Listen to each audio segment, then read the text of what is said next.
reassembled here tonight, I will tell you.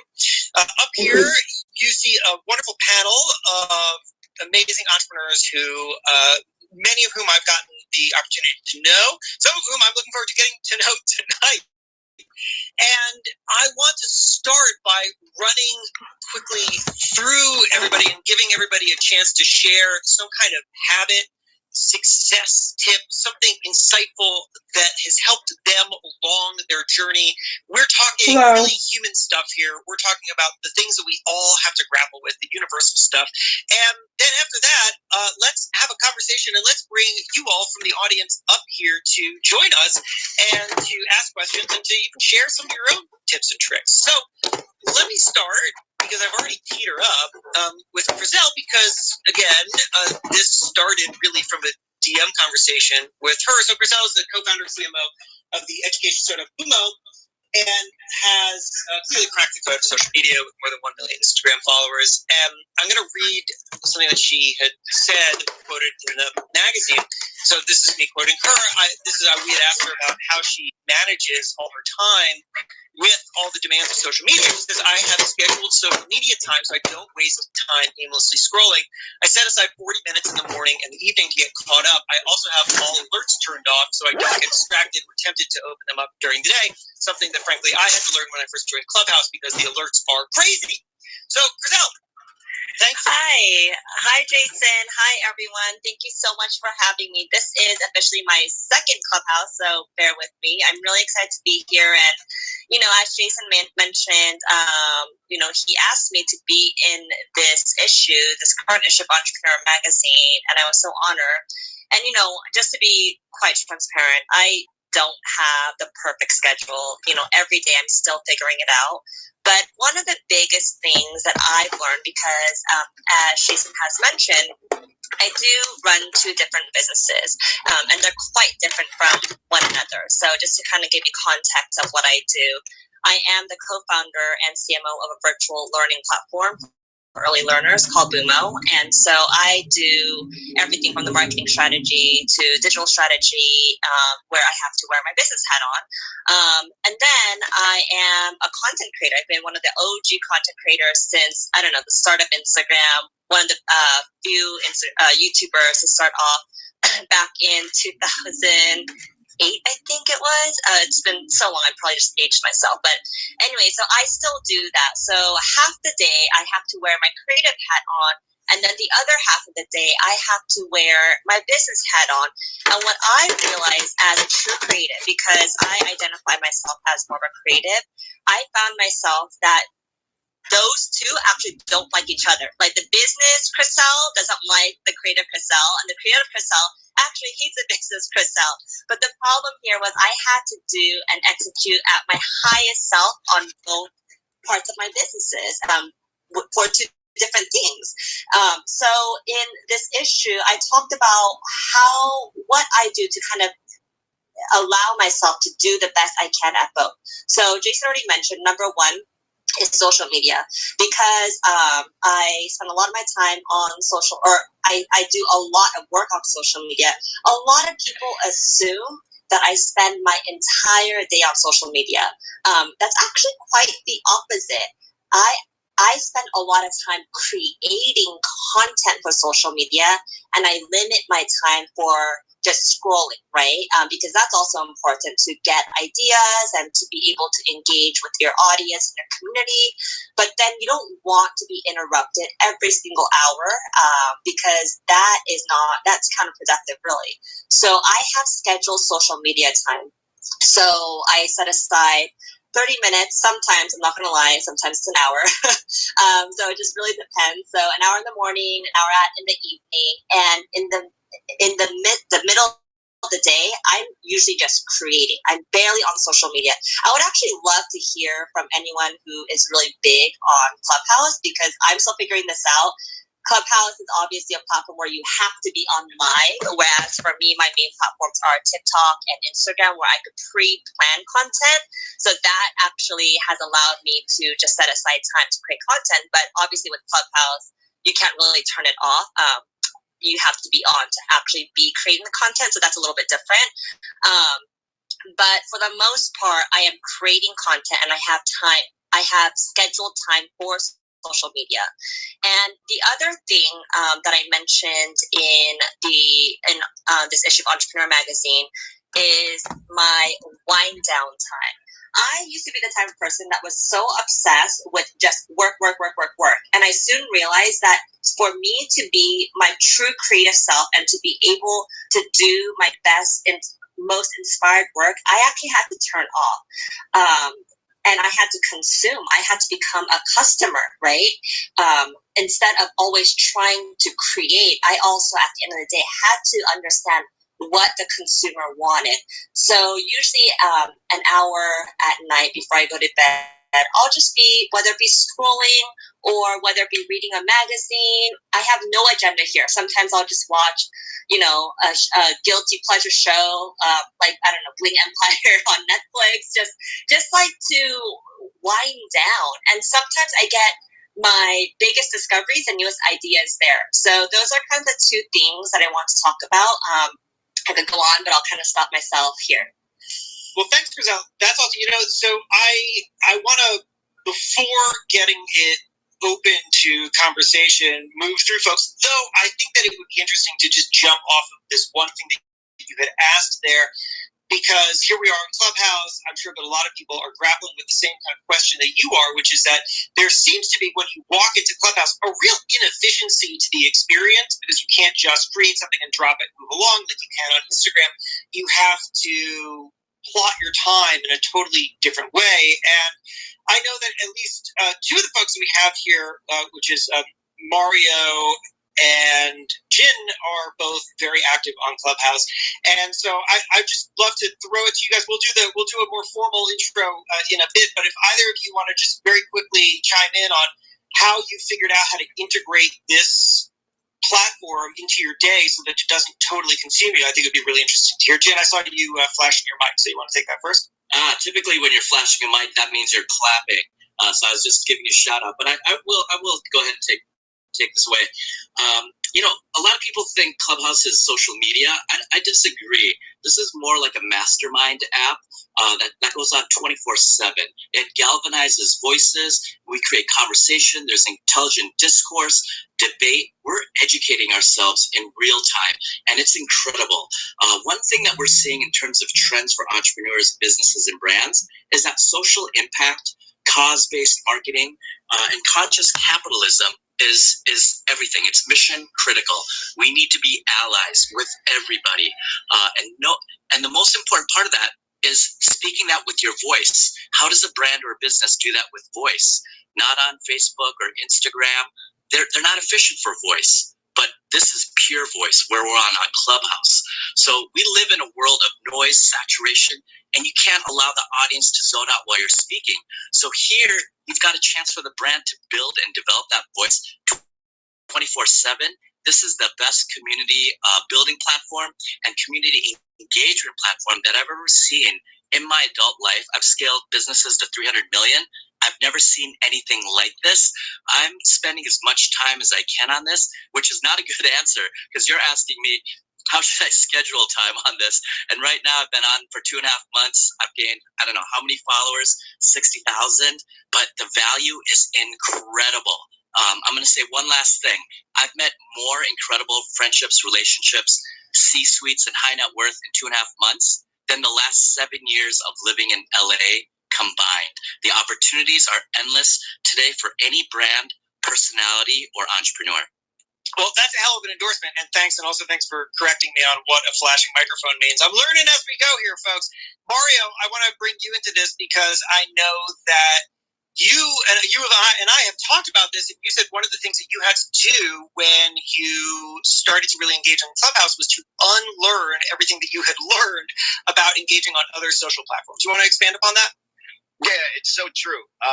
And that's why I love how Jim put it as like it's not a social media network to me, because I had to actually unlearn everything that I was learning and known to do in social media was something that you didn't do in Clubhouse. And I guess I intuitively kind of started just figuring that out by just listening being like I do believe that my active listening skills has actually increased. And if I'm being completely flat out honest, as a communicator, often we find ourselves wanting to say what we want to say so much that we don't really hear what the other party is saying. And the good job of being an active listener is trusting that you'll say the right thing when you need to and bring value when you need to, but that you can actually listen and be present to the person that's speaking. And this app has made me stronger in that space that I had already decided I needed to work on within myself. And so I think that unlearning how you think about posting or scheduling or acquisition of followers and hacking an app in order to achieve a particular objective for yourself, all of that was out of the window, because what really unlocked it for me was that I just looked at it, that it was one large South by Southwest that stretched from one end of the globe to the other. And I'm a visual, so I physically had to kind of visualize, like, oh, you walk into the largest convention you've ever been into your life, and there's every single thing. Some are in different languages, some are on niche topics and subgenre topics and all these things, and they're all happening in all these different rooms, and I get to choose which topic really resonates with me. Not the person that has to resonate with me, not someone that I have to follow in order to. The topic can drive the interest. And when I recognized how powerful that was, and that I was using it, because I believe this app, once you learn how to use it, you manifest what it is that you are looking for out of the app. And so what I started doing was paying attention to, well, what do I want to learn? What do I want to discover? What are things that I haven't had a chance to connect to that I get a chance to? Who are people that normally I would never get access to that now I'm a step away from actually maybe asking them a question, or maybe even having a private room discussion with them even deeper. So I just think that, this app forced me to really rethink that word social and really look at, how do I allocate my time in an app where I can listen and learn? And then how am I blocking my time? So I do a lot of time blocking with my schedule, because, I just think that ambitious people, and we're all pretty ambitious people, need guardrails. And so for me, I have one of my guardrails, as a quick tip, is that I set screen time limits on certain apps, just so I know how long I may go beyond that screen time limit, but I just want to know how long have I already spent today, because I promised myself X amount of time that I would dedicate and allocate. So it has been a really extreme experience. I completely agree with Wolf on so many levels. The accessibility, the networking, the networking and the discovery has really, from an entrepreneur's perspective, the offline conversations that happen because you connected. And the beautiful thing about this app is that you don't even have to get on stage in order for your voice to be heard, because if your bio is strong, or if your bio communicates your storyline or something about you, by just tapping on the image while you're sitting in the audience, sitting next to a neighbor, you can find out something about them that's intriguing enough for you to want to connect with them through the app or outside of the app, like offline. And so I've seen increased relationships happen exponentially fast. And I've just really been able to connect with people that would have taken me decades, if ever, to really connect with. That's fantastic. And, it's funny. I think we needed to get that out of the way, because it seems like the first rule of Clubhouse is that you have to talk about Clubhouse. So here we are. We've done it. I want to move back into the thesis of the room, which is not just quite about Clubhouse, but really about the human approach to entrepreneurship, the habits, the tips, the things that we need. And so for that reason, I just want to emphasize something that I heard Mario say before I move on to the next speaker, which is Mario talked there about active listening and about how Clubhouse had helped him develop it. But I thought the really interesting thing that you just said there, Mario, was that you knew that was something you wanted to work on more before Clubhouse. So you had a situational awareness, which I think is something that entrepreneurs really need in order to succeed, which is an awareness of what it is that they're good at, what it is that they're not good at, and then how to develop that. And so I love hearing from you that you found this opportunity to build that, but that it was already in your head. And I feel like this, in a way, leads me to the next person I'm going to call on, who is Peter Goldberg. So Peter is a man of many talents and titles.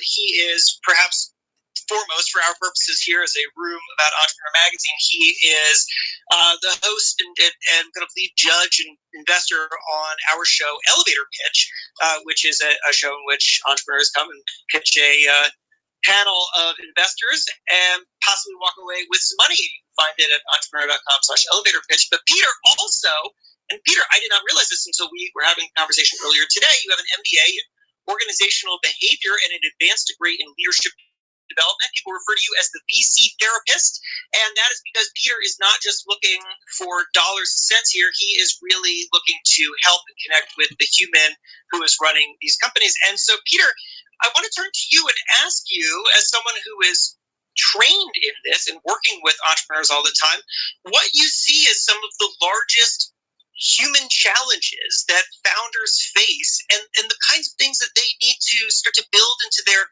mindset and habits in order to really find success. Well, thanks, Jason, for such a kind introduction. That's a great question, and I love the topic. So when you told me about the room, that is my background about the human connection. And I also have a VC firm, with over 50 portfolio companies, so I get to interact with a lot of entrepreneurs on a daily basis. But to address your question specifically, I think the two things that really pop to mind is, number one, especially entrepreneurs and startups that are running 1,000 miles an hour, they need to just take a few moments to be reflective. And what do I mean by reflective? What I mean by that is to understand the impact they have on others and to be aware of the impact that others have on them. Now that sounds pretty simple. It sounds very touchy-feely. It's later at night for the East Coast, so maybe a lot of people are already on the couch. So this is sort of the therapy session. But being able to do that allows something basically magical to happen. And you use the word multiple times, and that is create a connection with other people.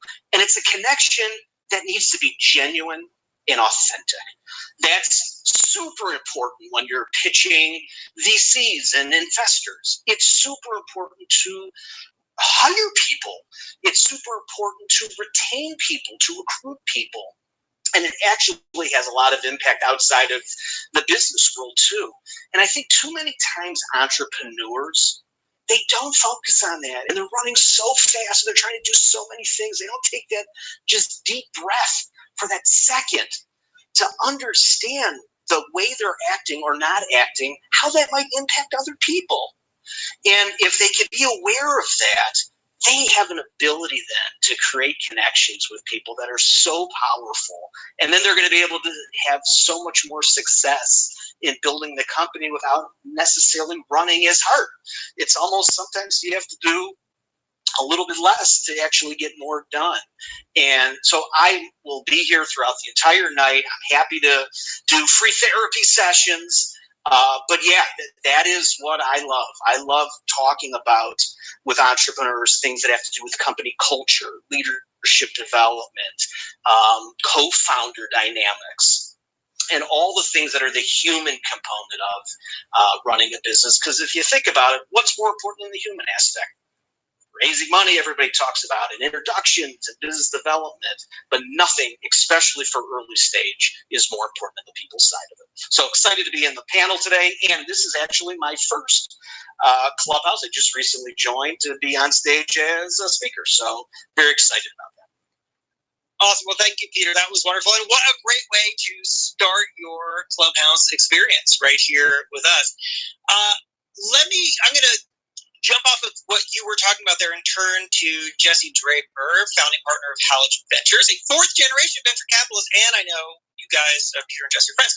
So, Jesse, the reason I thought to go to you next is because as Peter was talking about building connections, which is something you're excellent at doing, but also just being mindful of what it is that you need as an individual, how to be good to yourself and healthy to yourself. And we had put in the issue, so I included a bit from you in this issue under a collection of advice about protecting your time, which, interestingly to me, I realize may not seem like an obvious connection. One of your advice is that you reschedule meetings every day because you are being mindful of what it is that you need and what limitations you have on your time. But the reason that I want to link these two together is because they both make me think about just how diligently mindful an entrepreneur needs to be about what they have in front of them, what the stressors are on their day, what is pulling them in different directions, and then how to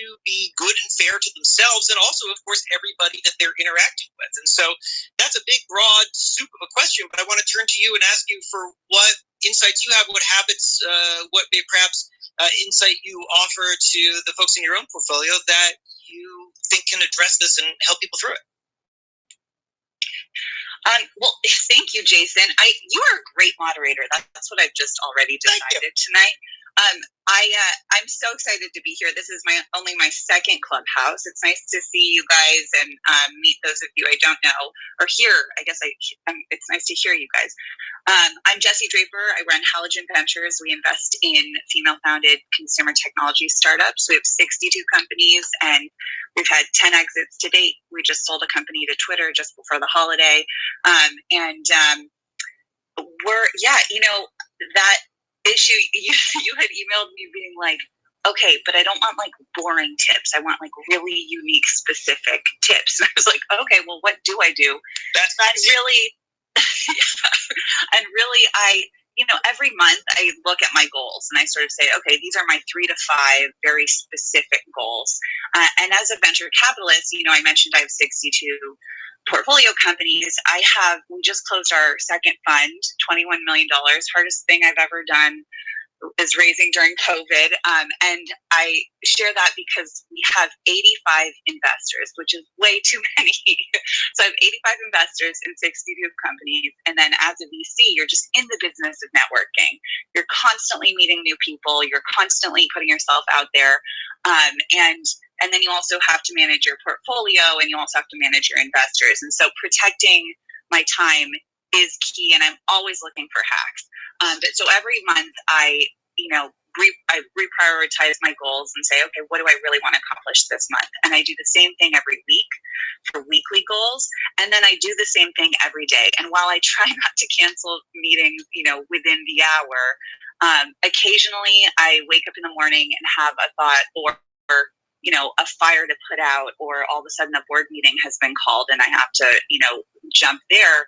And I reprioritize every day as well, just to make sure that all of my goals are staying aligned and that I'm being productive. Because, you could network all day long, fill your day with millions of meetings and not accomplish anything. And so that's something I'm always trying to figure out how to manage to the best of my ability. And I think, for entrepreneurs, that's a good tip too. You're always trying to accomplish different goals, build your business, get your revenues to a certain place, launch your new product. And you need to make sure that you're staying on top of those goals as well. And, manage your time too. I think the best founders I work with in my portfolio say things to me like, hey, I'd like to approve the intros before you make them, just because I'm trying to be conscious of my time right now because we're hyper-focused on this particular goal. I love that because I know that they are staying focused. They're not just meeting with anybody. They're meeting with people who are, specific partnerships that they need at that moment, or they just are very focused on their goals, and that's how you accomplish things. So yeah, that would be my long-winded answer to that question. But I'm so excited to be here. And also, Chriselle, I'm glad you brought up this conversation about Clubhouse. And, because this is my second Clubhouse, Jin and Mario, thank you so much for the tutorial, because I just learned so much. Why don't I ever remember? That's awesome.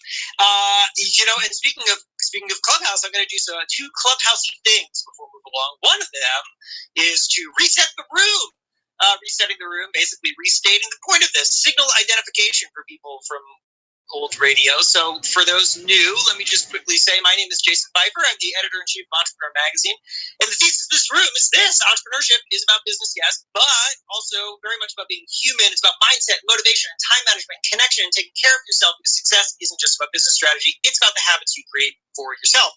And so I have assembled some amazing entrepreneurs, many of whom I've known and included in the magazine, some form or another, and then some folks that I'm excited to meet tonight. And what we are going to do is continue to talk about the habits and tips and tricks and things that are just so human about succeeding in what is not just a world of numbers and sales and digital marketing strategies and so on, but it's really also very much about how to succeed by finding success in yourself.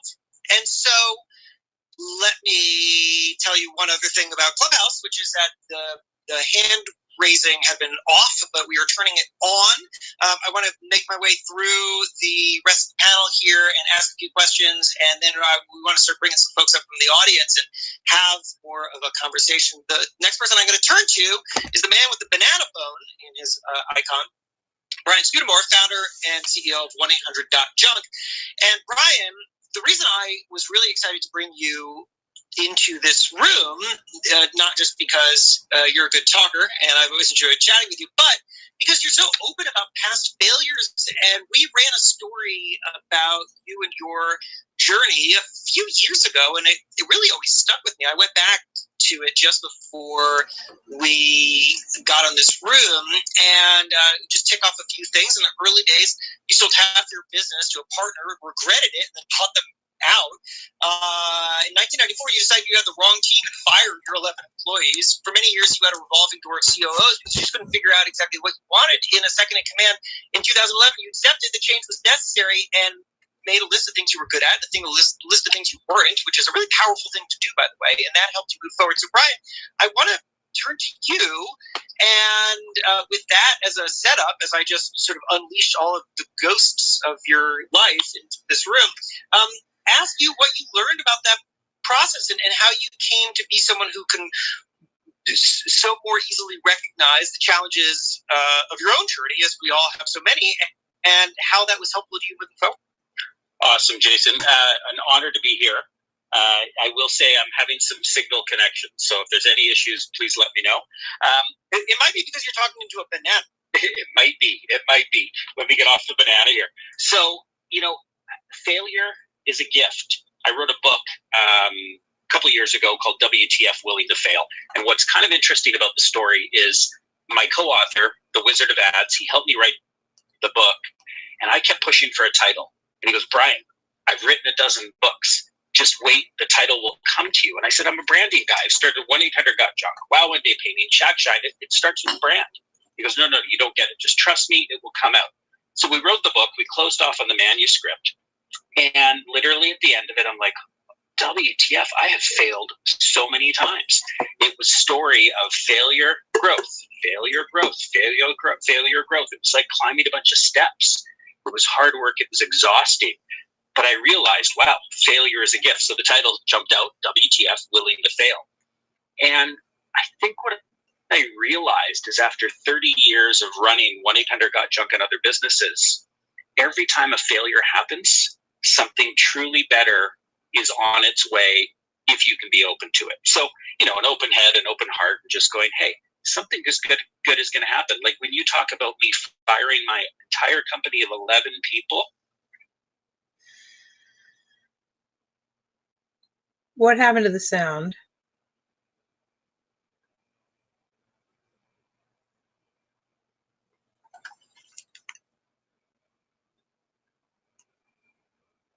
Lesson of who are the wrong people? Who are the right people that I need to now look for? And this was looking at myself in the mirror and realizing that, you know what? I'm the one that failed. I brought in the wrong people. I didn't treat them right. I was hiding in my private office. So revamping what I was looking for and bringing in people I wanted to be friends with and build a family of a business, that's what really changed the game for me.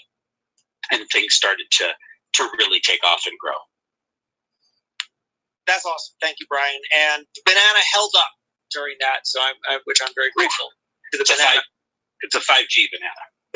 Let's go. That's great. The next generation. Next, I want to turn to Britt. Britt Morin, founder CEO of Brit & Co., wonderful media brand, has a new interactive business course called Self-Made and venture capitalist at Offline Ventures. And Britt, you have lived, it feels like, many lives as a founder, investor, a person who's now helping many other entrepreneurs. We included you in this package. I think you gave a ton of advice, and of course, a secret perhaps people don't know about making magazines, which is annoying to everybody except the people who are actually making the magazine, is that you ask people for a ton of stuff, and then you basically take like one little thing they gave them, put it in, and so that's what we did.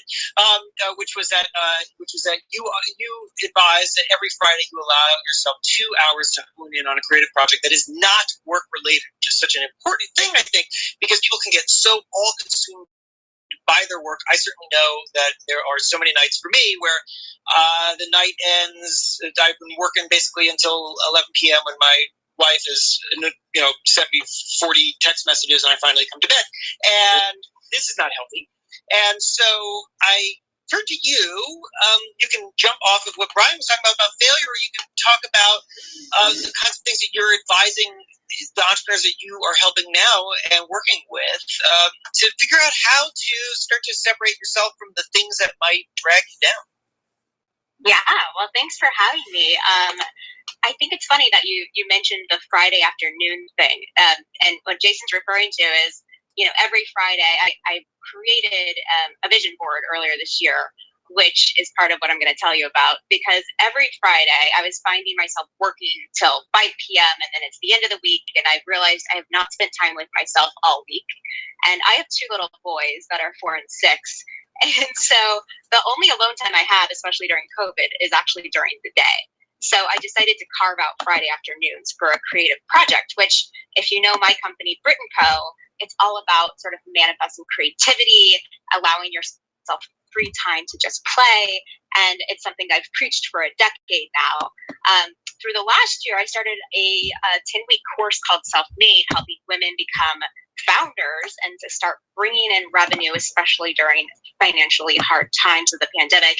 And the first thing we do is we actually get super clear on mindset, because I'm sure all the women in this audience can attest, the men too, but like mindset is the thing that holds so many of us entrepreneurs back. And for women in particular, it goes something like, I am not blank enough. And so I make them do this vision board exercise at the beginning of this course, which is like, what are you enough of? And how can you actually visualize that? And what does fulfillment in your life look like? What does life design look like? And I think it's funny that as founders and entrepreneurs and business owners, we set these objectives and key results, OKRs, right, every quarter and every year, but we don't do the same thing for our lives, right? We don't actually think about where do I want to be, Britt Morin, at the end of March 2021? What about the end of June?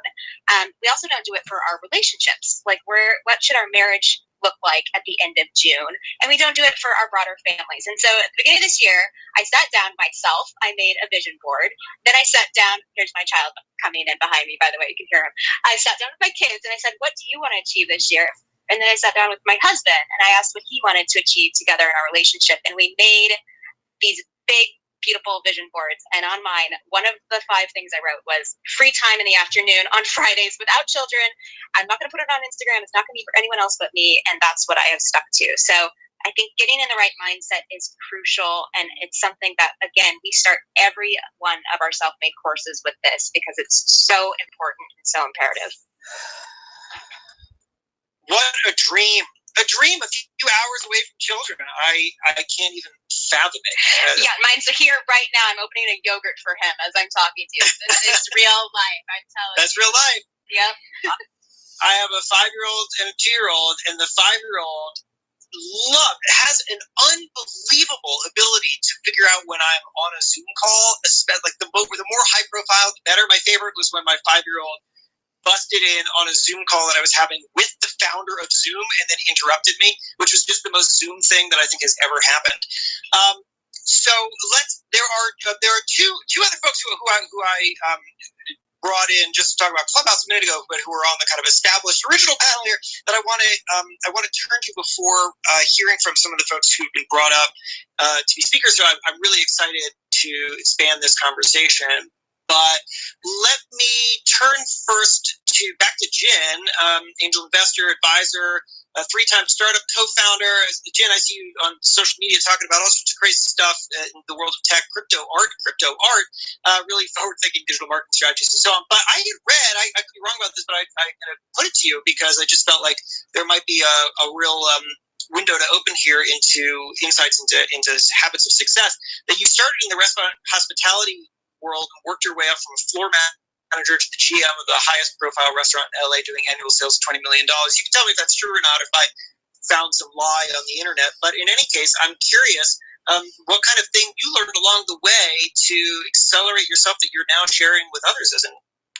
Wow, I haven't heard that hospitality story in a while. That was 15 years ago, but the first job I got in LA when I moved here was in restaurants because I had no connections, and I worked myself all the way up from a maitre d' floor manager all the way to the GM within about a year. That restaurant's called Mastro's in the heart of Beverly Hills, and yeah, we did 20 million in 2005, but along the way, every table was a captain of industry. Celebrities, the Sumner Redstones, the Rupert Murdochs, the Bill Gates, the Warren Buffetts, everybody you could imagine. And I was the guy that had to deal with problems, but I listened, I learned, I created great contacts. I think people trusted me. They liked the way I resolved issues. And they always say your network is your net worth. And that network is what helped launch my start in the experiential marketing world, which I did for 8 years before I transitioned into technology. And then I took what I learned in experiential marketing, which is studying human behavior, studying psychometrics and psychographics, which we're now tracking as data. And we're doing predictive modeling. And data is now worth more than oil. It is $1 trillion power grid. It's the future of business. And I learned innately the contextualization of human psychographic, psychometric data from events, which I utilized in technology to help scale those companies. That is awesome. I'm glad that I also got the information correct. At first, when you responded to it, I was like, oh no, I've read about a different Jin Yu. But so one thing that you said there, which transitions really nicely into our other panelist, which was about the connections you never quite expect to make, but that if you are open to it and you're moving around and you're talking to people, you shall. And Mario Armstrong and I have known each other a very long time. I don't exactly recall how long. He is a 2-time Emmy award-winning talk show host, hosting the Never Settle Show. You've seen him as a regular on the Today Show, CNN, NPR, and so on. And I met Mario because I used to, one of my little strategies was, back when I didn't have as many demands on my time, I would say yes to basically anything that seemed like there was a chance that I might meet someone who might be useful later. And so I put myself on a lot of panels, mostly to meet the panelists. And one such panelist who I met, who I've stayed in touch with, is Mario Armstrong. So Mario, one of the things that you and I have talked quite a lot about recently, this is a line that I think I'm stealing word for word from you, but you can correct me, is vulnerability is the new currency.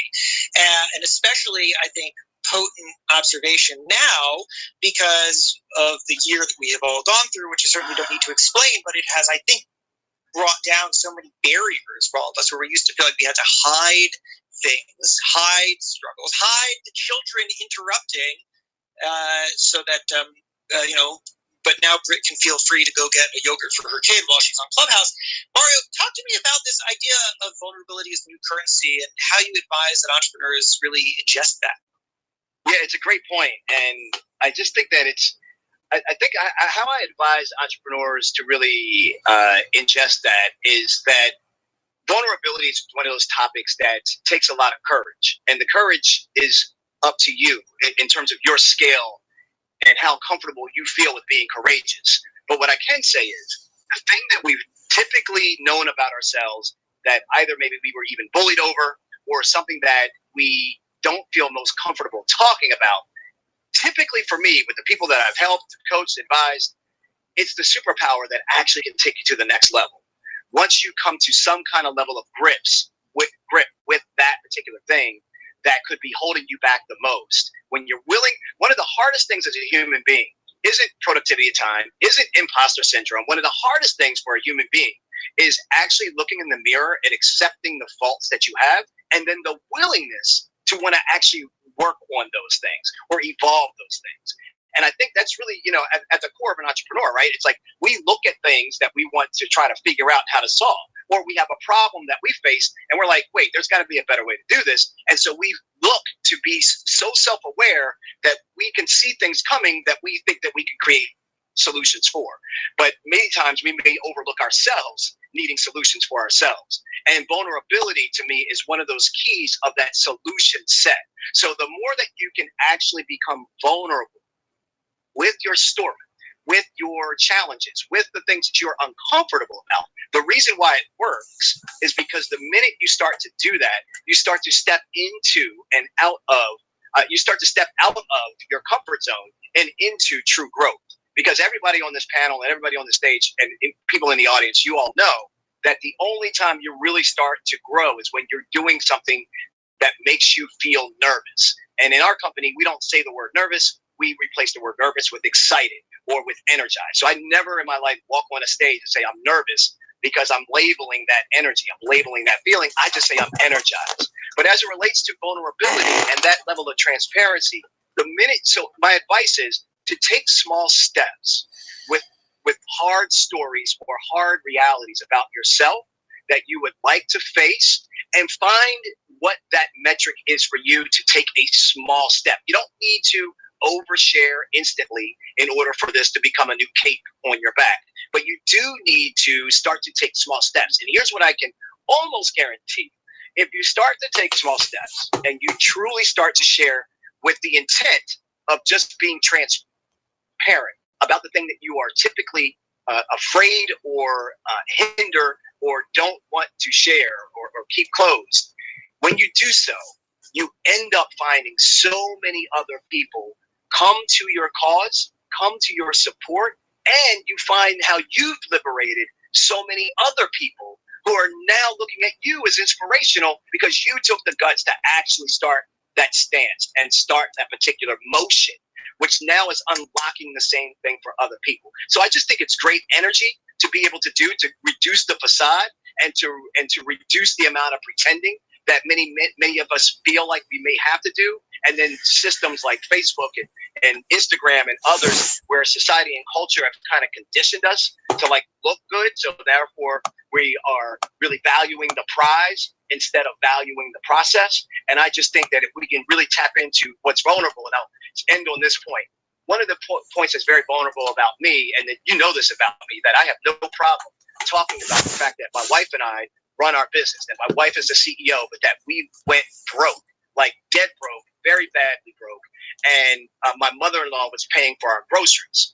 And we ran out of the 401k, everything. Like I had asked her to leave her full-time job to come and run this idea of a hobby and make it into a company. And we were working on that, had a great contract, and at the last minute, the contract fell through. Although we didn't find out about that until an hour and a half before we were supposed to do the signing party at AOL's headquarters in Dulles, Virginia. Another story for another day. Point is, resiliency was the muscle that we learned. And through that resiliency, I found that I got more resilient when I actually started talking about the trouble and the pain and the challenge that we went through with that. The fact that I could get comfortable saying, oh my God, did I fail my family as a dad? Did I fail? I was the one that created this vision for the family. Did I fail? We have a 3-year-old son at the time. Did I fail us? And am I going to repeat what my dad did? My dad pursued a dream, went bankrupt pursuing his dream, and then had to jump into a completely different career in order to try to change and fix his life and our life. And so being vulnerable about that, it's not, I had to call my dad and be like, Dad, are you okay with me sharing this? Because here's how it empowered me. I need you to understand that this isn't a negative story, Dad. This is a powerful story of resilience. And I need you to understand that I would like to share this part of my story because you helped shape me to be stronger than maybe what you think I am. And so when you have those kind of conversations with people in your family about those hard discussions that maybe you would like to reveal, I think if you put it in a positive light, you find that you get support internally, and then that makes you feel stronger about sharing. way to conclude the kind of first portion of this room, which was moving through the panel that had been assembled, and now I'd love to start hearing from some folks who have been listening and who are unbelievable, that just to see the kind of talent and accomplishment of the folks who have been just hearing us, and I'm really excited to bring them on. So I'm going to turn to Sophia and then Frederick next. So, Sophia, I've been in the magazine, though you and I have not actually personally spoken. Sophia Amoroso, serial founder, New York Times bestselling author.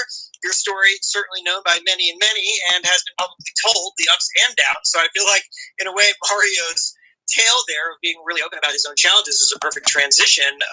I'm just going to turn it to you to ask what your thoughts are as you've been listening to this conversation, and what you have built into your own journey and experience that's been helpful along the way.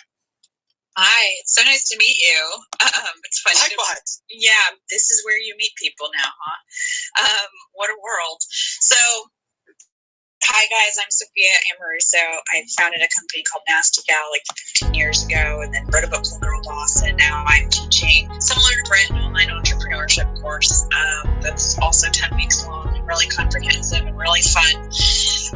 And this is my third business. And I started bootstrapping back in 2002 as an eBay seller, and then raised $50 million in venture capital. The rest is just, I don't even know, a really long story, and today I'm doing it again, and it's just so fun. And I know that's not what this conversation is about, but I've become such an advocate for bootstrapping, even though I do dabble in investing. It's just like so freeing to be on here and to talk to so many entrepreneurs who are kind of in the place that I was, 15 years ago when I was rubbing two sticks together with a few $100. And the fact is, and this is, what entrepreneurs is all about and what everybody on this panel has done, build something from nothing. So, gosh, in terms of like habits, man, my habits, I just want to say that you can do it without the habits of quote unquote highly successful people, because we don't all have habits. Chriselle kind of said it, and I've got habits. I drink coffee, and I kind of have a habit of not exercising as much as I would like to. And I guess, being up here, there's a quote unquote, there's a stage, and I think people expect or think that those of us who are high achievers are just so different, or a secret that nobody else has. And for sure, there are things that each of us does, do that are different, that bring us success in our own careers, but it's different for everybody. And just to remind everybody who's listening that it's okay not to get up at 5 a.m., grinding your teeth down, running 5 miles and taking an ice bath. I've heard these rooms on Clubhouse, and it's, I don't know who, like, everybody is doing like ice baths, and everybody's like, pretty much everybody downloaded Tony Robbins' routine into their life, and now that seems like what's happening, and I don't think it is what's happening. And so I guess here I am to give you permission to slack a little bit as you pursue your dreams here, because we don't all have it figured out. And yeah, that's my contribution. Maybe I'm just trying to make myself feel better. I think that's probably the case.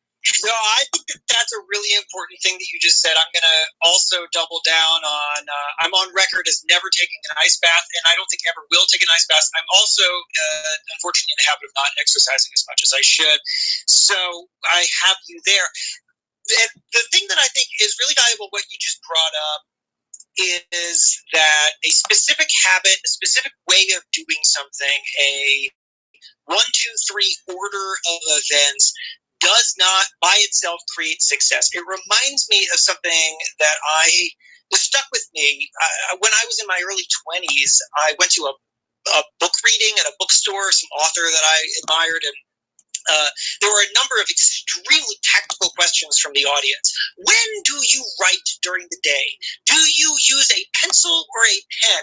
And at some point, the writer, who I wish I could remember who it was, the writer just went on this tear about how people, every single place that she goes, asked her these very hyper-specific questions. And the sense that she gets is that people think that if they just replicate the specifics, a pencil instead of a pen, 8:30 to 9:30, that this by itself creates success. And of course it doesn't.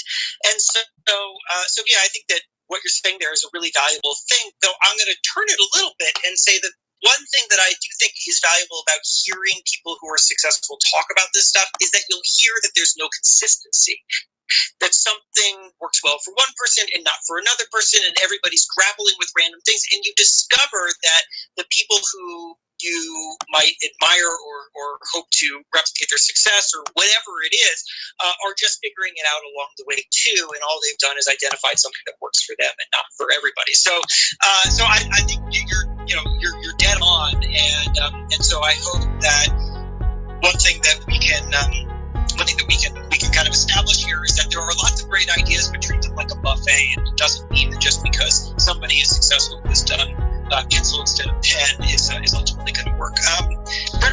Hey, Jason. Yes, I'd love to introduce you to Swan, who just joined us. She is the queen bee of Clubhouse. We had about 600 people in our room. There's now over 2,000 people because of her. She's got 2.2 million followers. She's the ex-head of digital at Nike, Revlon, Estee Lauder. She was a little bit late because she was doing a charity fundraiser for Texas where she raised over $100,000. Swan, it's my pleasure to introduce you to Jason Pfeiffer, editor-in-chief of Entrepreneur Magazine. We've got Chriselle Lim here, who is doing incredible things in education tech, and you've seen her in a million other things. And then Elijah Kim, also who is here, who helped facilitate Chriselle as well. Welcome, Swan. Thanks for the very kind introduction. Sorry, go ahead, Jason. No, I was really just going to say, Jen just very well stole my role here as moderator and introducer, because I hadn't seen you come in. So thank you, Jen, for that. And I guess, let's shift the order just a little bit, because Swan, I would love to turn to you. And thanks for bringing so much heat into this room right now. Swan, we are talking about habits of success, the things that have worked for us, the things that we see work for others, the very human quality of being a successful entrepreneur and person in business. And I'm curious what's on your mind. Yeah, thanks, Jason, and thanks, Wolf, for an incredible intro. I am fangirling because some of the people on stage I follow for advice, so it's really humbling to be up here. And again, sorry for being late. We're doing a week-long fundraiser to help Texas, and so we're jumping around like crazy. In terms of tips, two things pop in mind, and I'm sure you guys have talked about it, so they're nothing new. But for me, my nature is an operator, and I think part of whatever you build in life, knowing what you're good at and knowing what you have to learn or get people around you to balance that you're not good at is really important. And so my natural inclination is being an operator.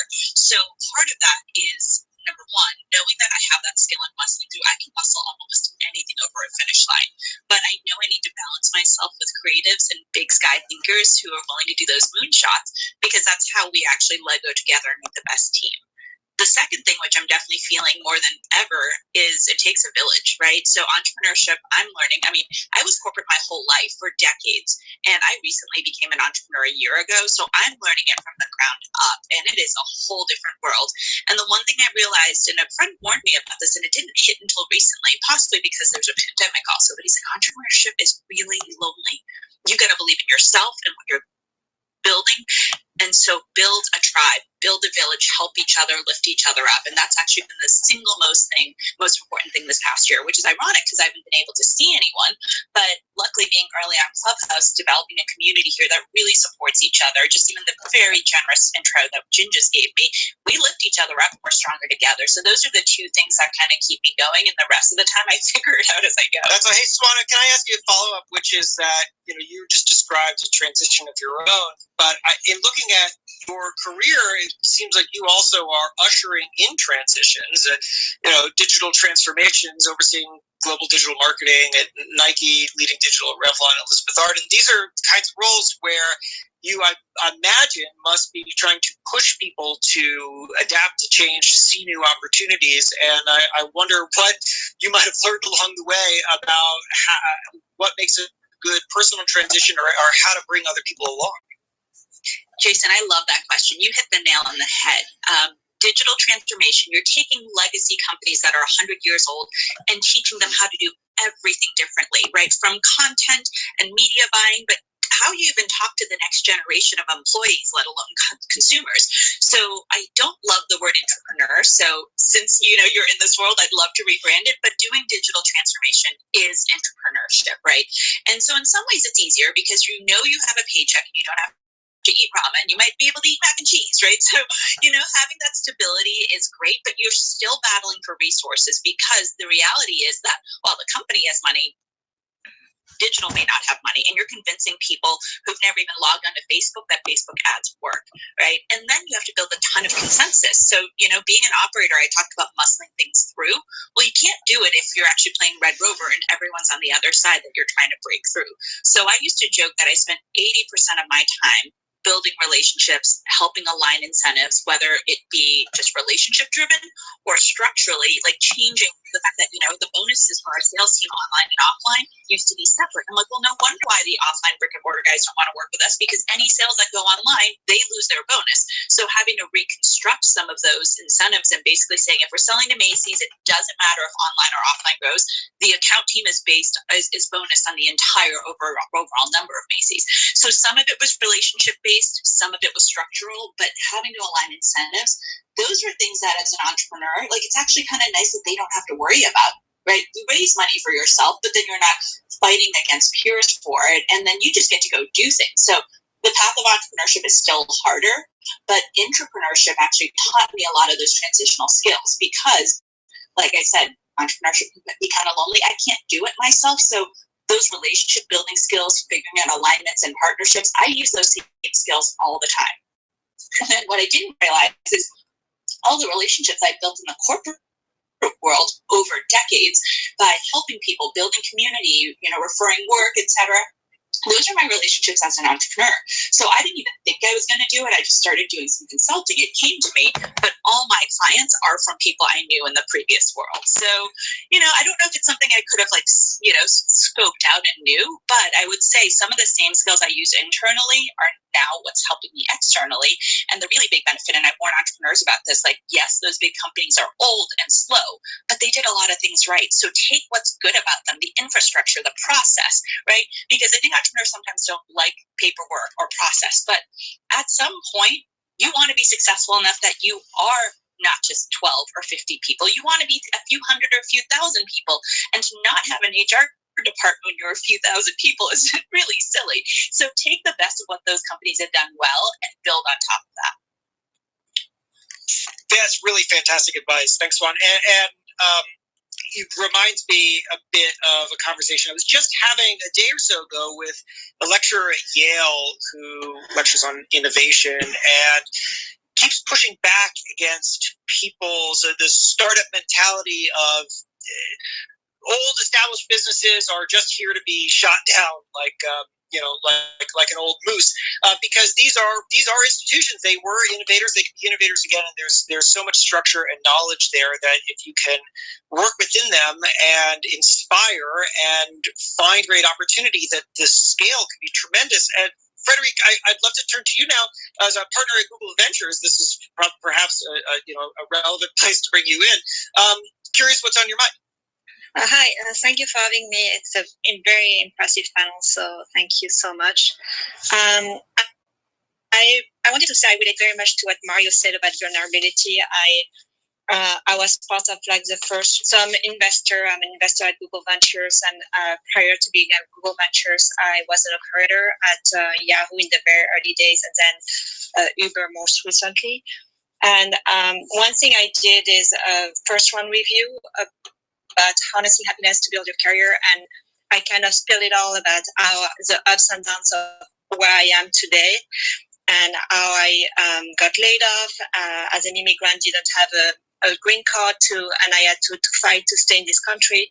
And I think that to this day, this blog post is still resonating with people, and I still get people reaching out saying I read your review and it made my day. And I think we we cannot emphasize enough the power of relating to other people and bonding with other people when you realize that everyone is the same and we all go through ups and downs every day, and we just need to be there for each other and inspire each other to be better and get better. So I really like what Mario said about vulnerability and opening up to the journey we are all on, and nothing is perfect, and we're all here to get better and to grow. So really like that. I think what the few tricks that I learned, especially over the last year, is to not be too hard on myself and to make small promises to myself to kind of stay afloat. And two of them, one was very silly, but especially during shelter in place, I wanted to get out of the house, and I made a commitment to myself to do 3,000 steps a day, just around the block, to just get some air and not stay at home. And the other thing that I really try to master is the power of transition, and to really start to transition, to kind of get into the groove with one task I'm trying to do. So, for example, when I'm struggling to get on a memo or to do some work, I'm like, okay, I'm going to just do 10 emails. And at the end of the day, the 10 emails turn into a 2-hour session of doing emails and memos and write-ups, and kind of same with working out. I'm just going to do 5 minutes, and then it ends up being half an hour.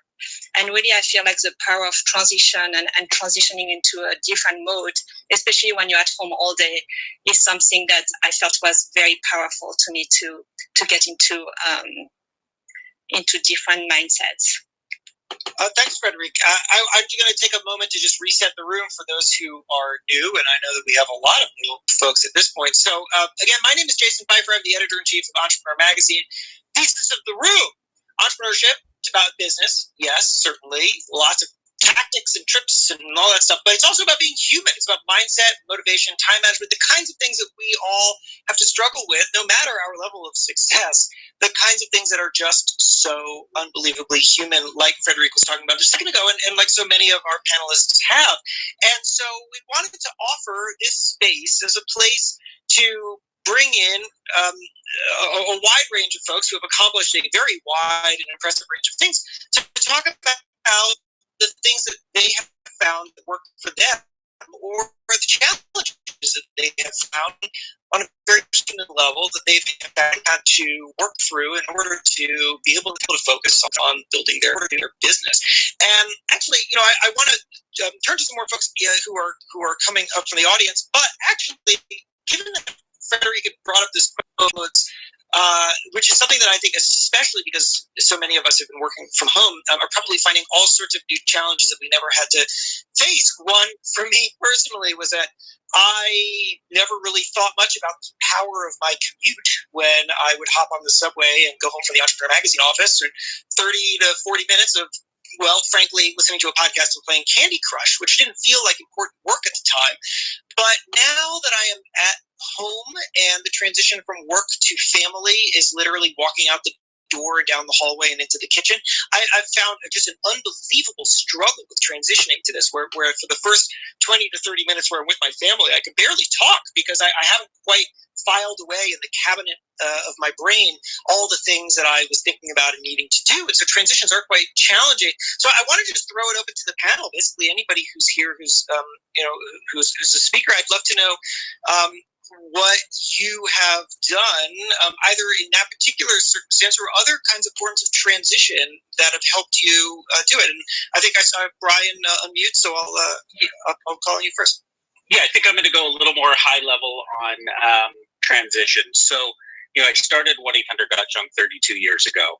And in the early days, like Sophia and some people have been commenting, Britt and so on, you're just grinding every single second. And I realized that, 10 years in, after burning myself out, that if I was going to continue to live my passion of building a business, I needed to work hard and play hard. So I started taking Fridays off. I was about $1 million in revenue when I started taking Fridays off. And I said, you know what? Like, I'm building a business that's about making meaning, not just money. I've got to have a good time here. And I started to get into this routine, and I felt guilty as an entrepreneur going, okay, well, my team's working Fridays. So as the business got much bigger and we got to hundreds of millions of dollars, I started to say, technology got in the way. And ironically, I know we're all on Clubhouse and we're connecting here, and it's awesome. But at the same time, the distractions that we have that might get in the way of our visions, of everything we're doing and everything we need to say no to, I had to find a little hack. I couldn't prevent myself from getting on email and getting sucked into it, as Frederic was talking about, and I couldn't prevent myself from getting sucked into social media. So I came up with this little hack probably 15 years ago where I said to my assistant, I'm going on vacation. I want you to change all my passcodes to social media, email, everything. I will not be able to get into it. I'm going to Italy with the family for 4 or 5 weeks. I'm off. And I remember my assistant at the time said, well, what happens if the office burns down? I'm like, call 911. What am I going to do from Italy? And it turned into a bit of a joke, but it became this, no, I've got somebody to cover my back and run my job. I'm going to go away and I'm going to disconnect. And I've stuck with that for 15 years. And even during COVID, we've got we're lucky enough to have a cabin that we go to in the mountains.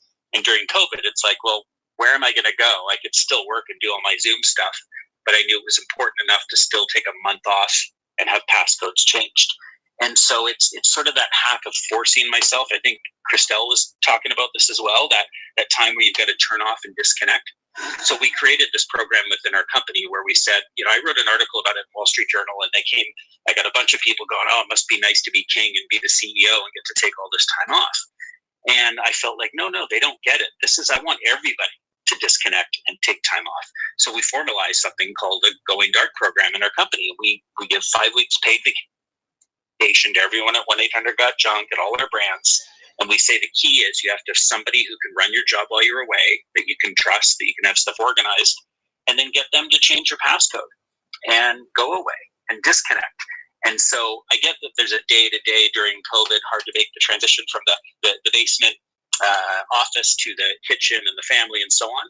But at a higher level, my example is, how do you just recharge? As entrepreneurs, we have to take care of ourselves, our minds, our bodies, and you can't really recharge, or I can't, unless I have that downtime where I'm disconnecting for weeks at a time. So for what it's worth.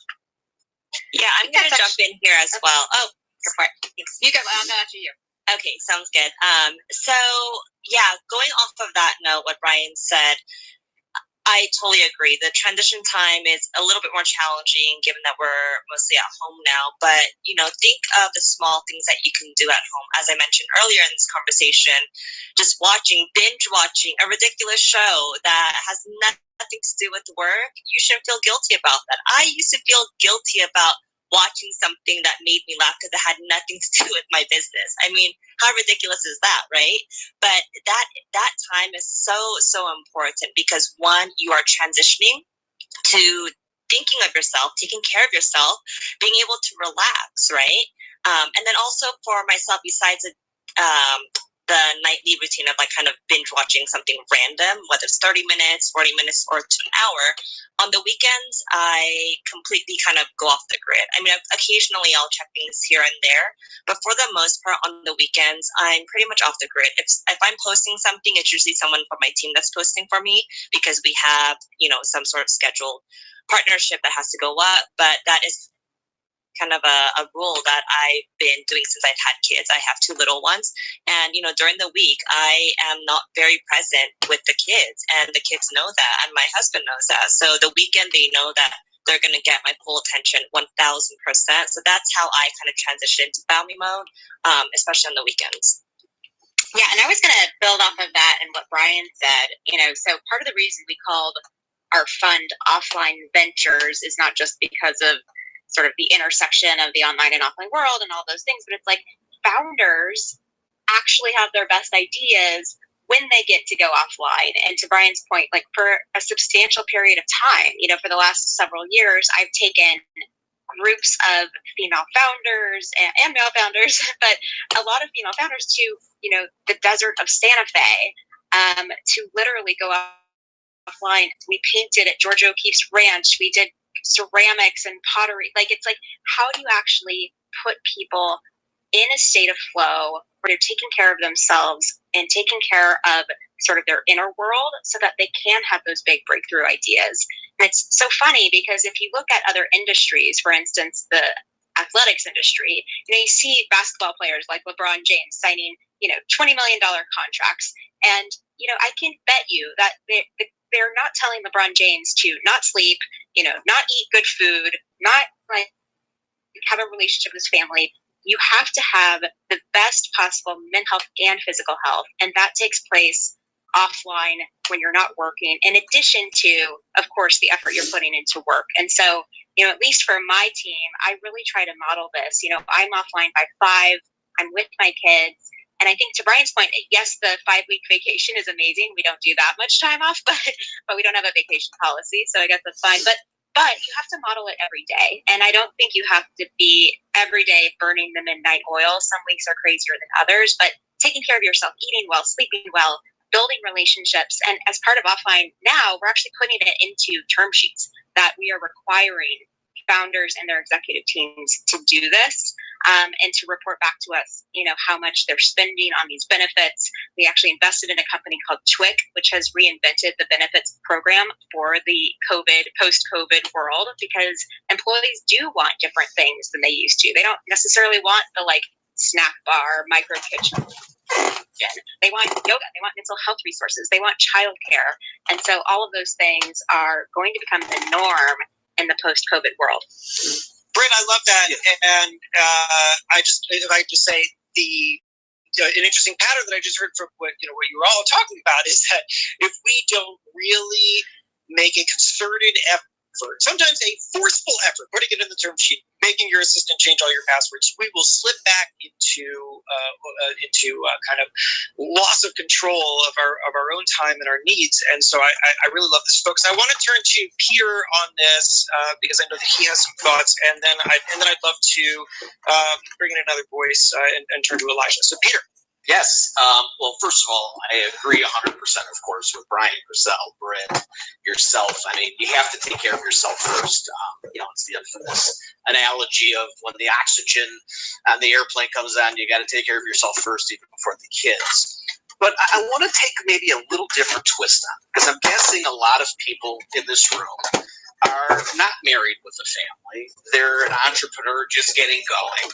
They don't have staffs of people to change the password, and they're doing everything, right? And they're probably listening to us. It sounds good in theory, but I'm trying to drink a sip of water out of a fire hydrant here. How can I actually do that and not hurt the business? And one of the things we talk to a lot of our entrepreneurs in their firm, it's a word that hasn't actually been used so far today, and it's prioritization. And it's not necessarily, making sure you have, the trips or the dinners or the binge watching, but it's forcing these entrepreneurs as they're getting going to really zone into what's important, what's impactful, and what's not going to add that much value. And they're always shocked that they feel that they cannot, let this slip through the cracks or let that slip through the cracks, or they have to do this or they have to apply to that. But when they take that step backwards and they take a look holistically at what's going on, a lot of times they realize that a lot of the things that they're doing, it's not the most valuable, and they're spending a lot of unnecessary time.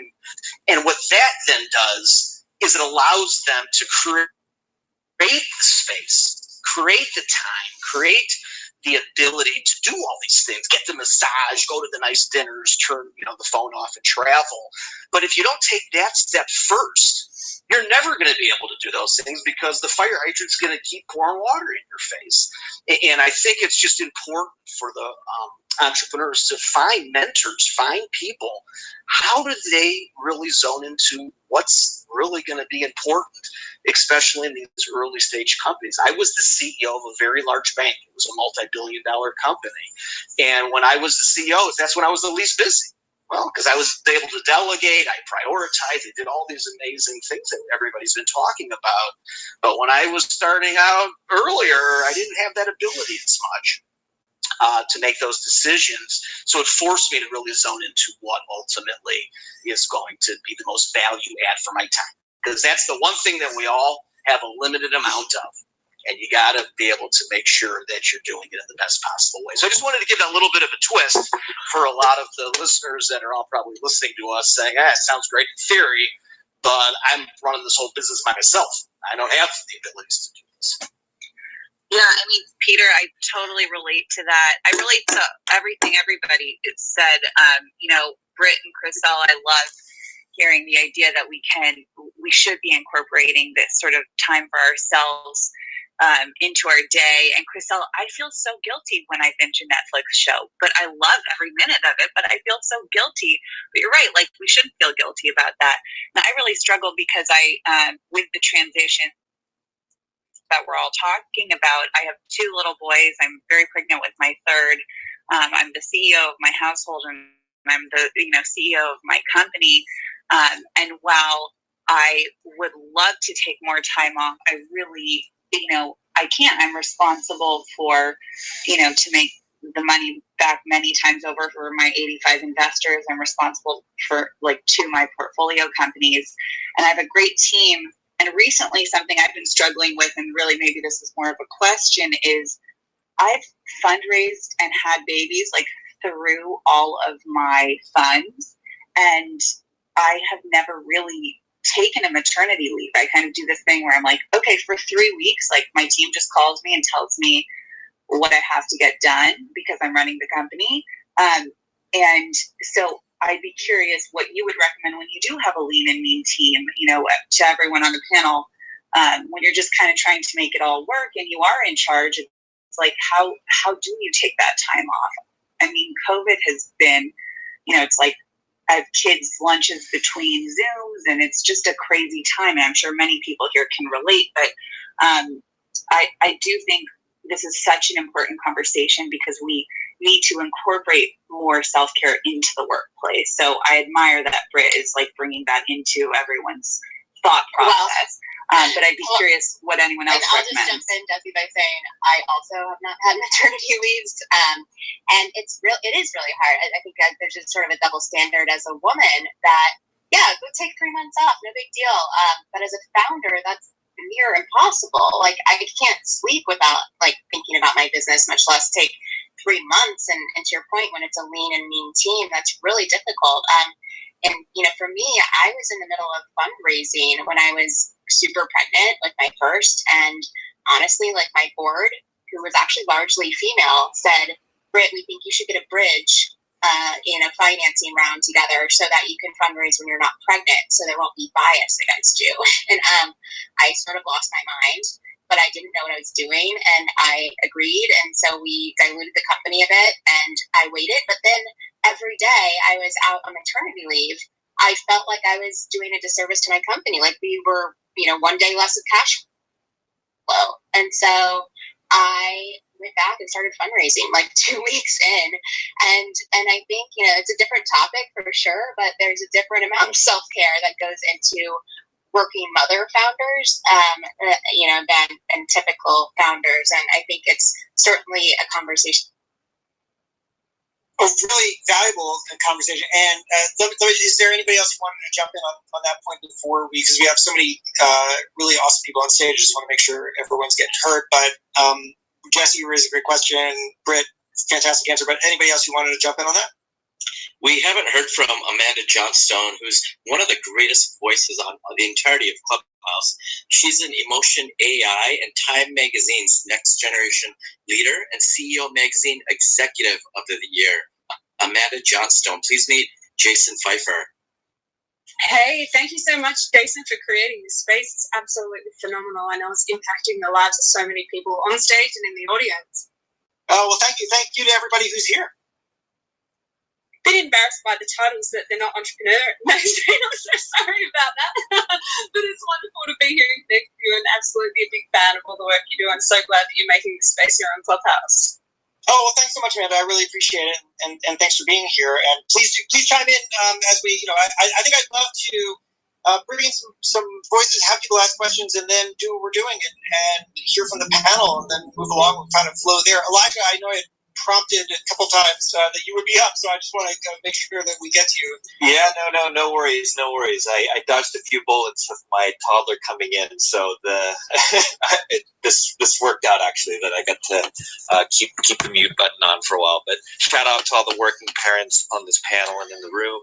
I just wanted to pose a question, kind of general, high-level question around part-time entrepreneurship, right? Like, there's a lot of folks in this room that, they're running multiple ventures. Back to the working parent thing, that's a 100% full-time job in addition to running a business. But would love to hear folks' thoughts around, part-time entrepreneurship. And then with that, how do you best make a decision when you have two ventures that you're working on? How do you, pick, basically the winner versus the loser, right? You have to take one meeting versus the other. What are your hacks? What are your tips and tricks on working? Sophia, I see you on mute, and I know that this is a part of your journey as well, so take it. Oh, yeah. I mean, I've never heard the term part-time entrepreneurship. I've heard side hustle, but that assumes that there's a full-time thing. So I really love this term, part-time entrepreneur.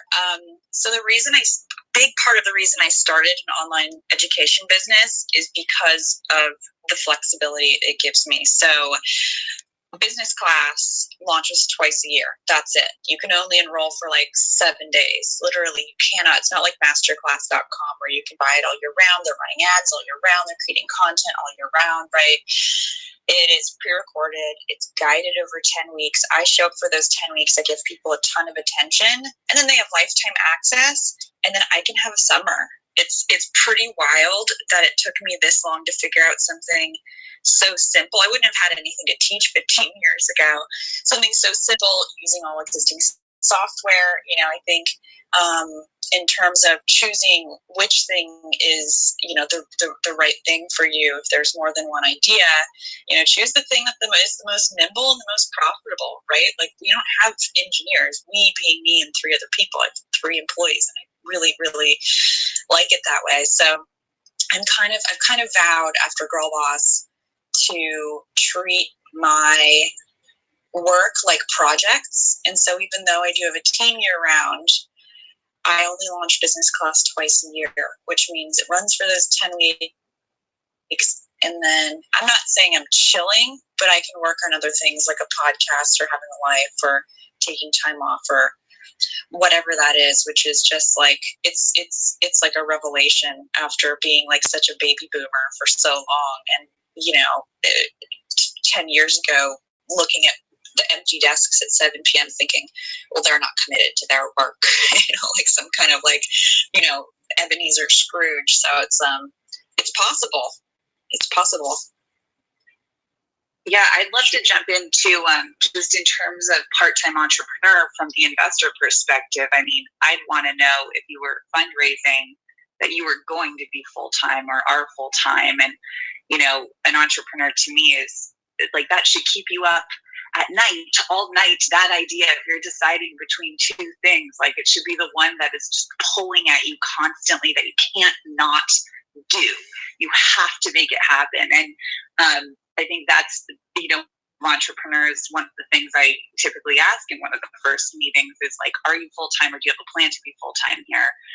Because I don't want to write you a check unless you do. I'd be curious what the other investors on the panel have to say about that too. Jason, can I build on what Jesse said? So I've got one data point and one only, and that's as a franchisor where we started 3 brands, 1-800-GOT-JUNK, and so on.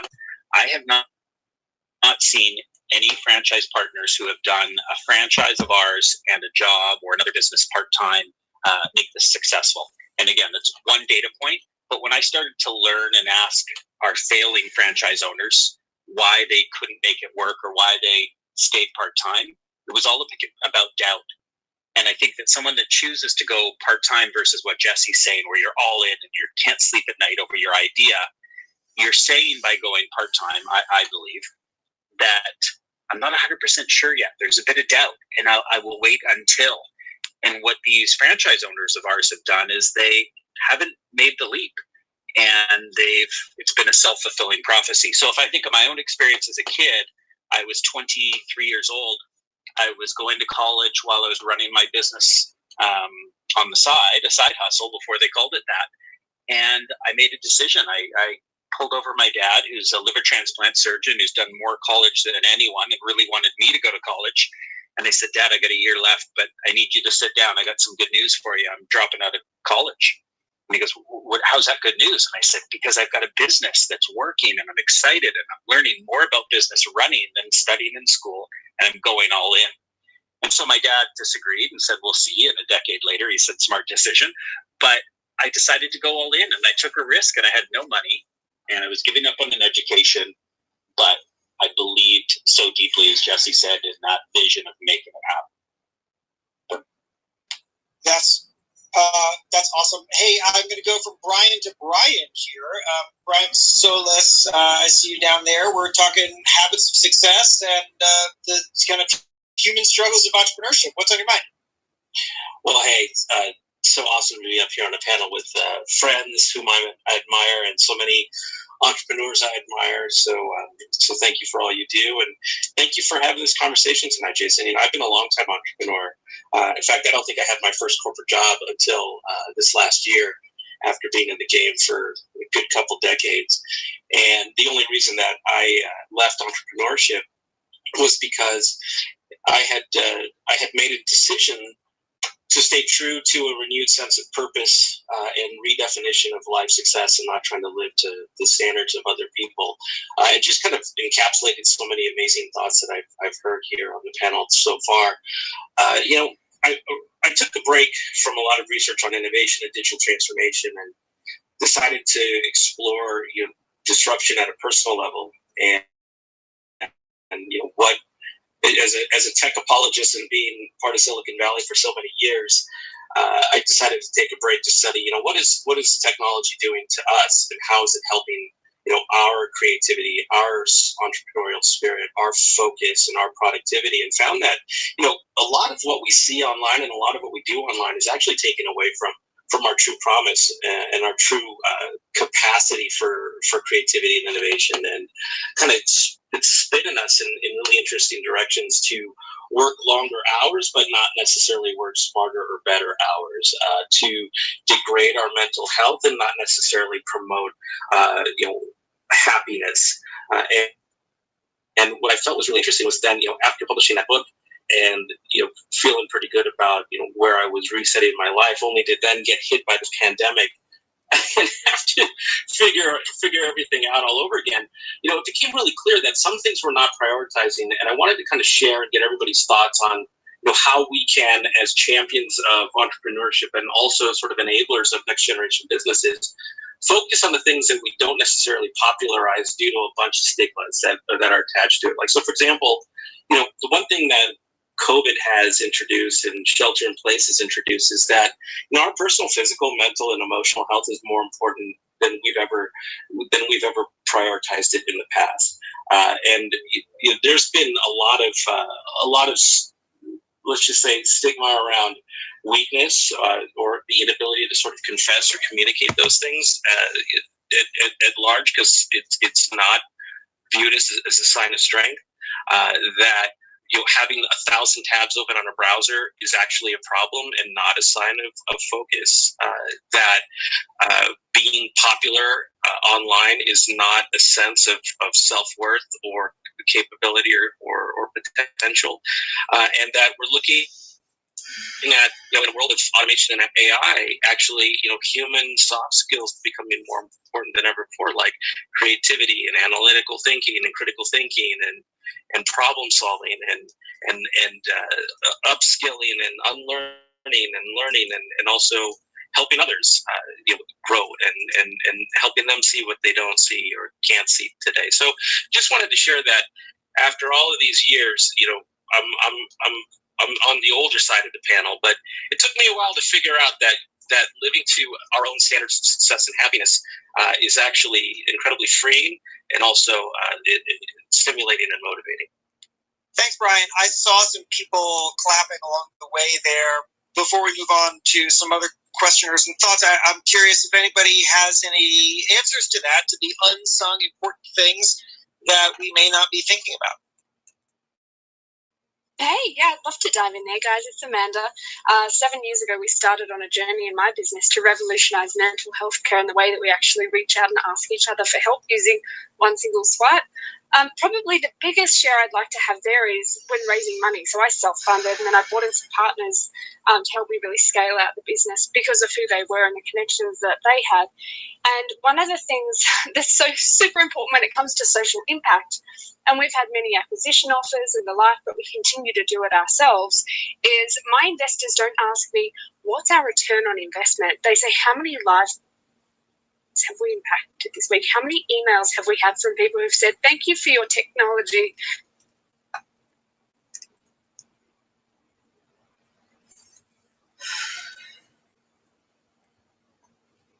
Come on you with that journey and back your vision and really see it through for the right reasons. In saying that, we've done really well as a business as well on the financial side of things.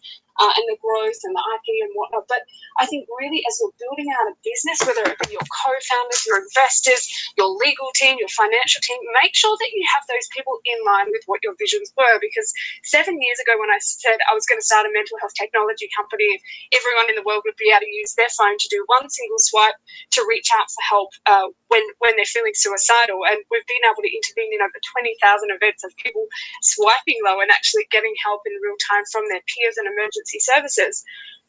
Many people were naysayers. They said, absolutely not. There's no market for that. What a stupid thing. People aren't going to use it to reach out for help.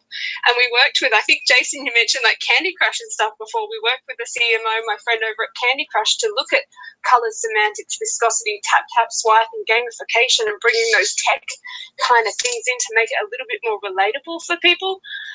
So yeah, just make sure you have the right people in line with your vision and build out that vision and really make a dent in the world. Because I promise you, all these years later now, we're all at home during COVID and people are using those types of technologies to reach out. So I think when you see a problem, actually be bold enough and be brave enough, like what Swan's done with a lot of her digital campaigns and really pushing the mold on what it means to be a stereotypical beauty icon and really changing things there.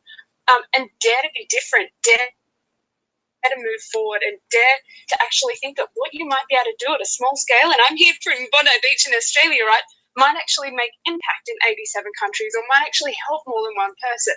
And we invented our technology with my brother in mind who's on the spectrum and can't verbalize how he's feeling emotionally. So I think start small, but think of what you can do to create global impact, and you just never know how many people you might be able to impact, so long as you have the right people on the journey with you. And don't be afraid if you're bringing the wrong people along the way to really have those tough discussions and say, look, this just doesn't really fit with our brand values and our ethics and our principles as a business. So I hope that maybe gives someone maybe up on stage or in the audience some inspiration that you can actually build out technology to help change the way people communicate either with themselves, each other, and every little bit, every tiny little micro piece helps. Thanks so much. Sorry, I was just going to add on to that by just posing a question to the crowd. Like, why can't we as entrepreneurs all commit to having any part of our business have a social impact? There's someone in the audience named James Higa, who is actually a partner of mine at Offline Ventures. But before that, he was at Index Ventures, and he has led, so many entrepreneurs to thinking about how to create philanthropic givebacks, even if it's like 1% of their revenue. And I did this with Brit & Co. back in the day, where it's like we didn't really have that much money to be spending to nonprofits and paying it forward, but we were able to do tiny grants for women who wanted to set up creative studios or, different types of projects that they would have never been able to take on had they not had 5K. And now with Self-Made, we are working with big brands like Office Depot and H&R Block to actually be able to give scholarships to women who would never have been able to become entrepreneurs because they just don't fit the stereotype, they don't fit the mold. And so how can we, everyone on the stage, everyone in the audience, think about one thing we could all do? Because imagine collectively, if every single entrepreneur in this world had a social impact clause, what would happen next? It's a really critical question, Britt, and thanks so much for it. Hey, I'm aware that there are so many people who have so many questions for this amazing panel, and I'm just gonna say, let's see if we can start to bring them in, and then rapid fire answer some questions for them. I know Saba has been in the room for a while, so let me turn to him and then Greg after that. Yeah, awesome. Thank you so much, Jason. I want to share just real quick, some 6 summaries of success, habits of success, and then I want to pose a question for you, actually, Jason, just to join in all the awesomeness that we've heard.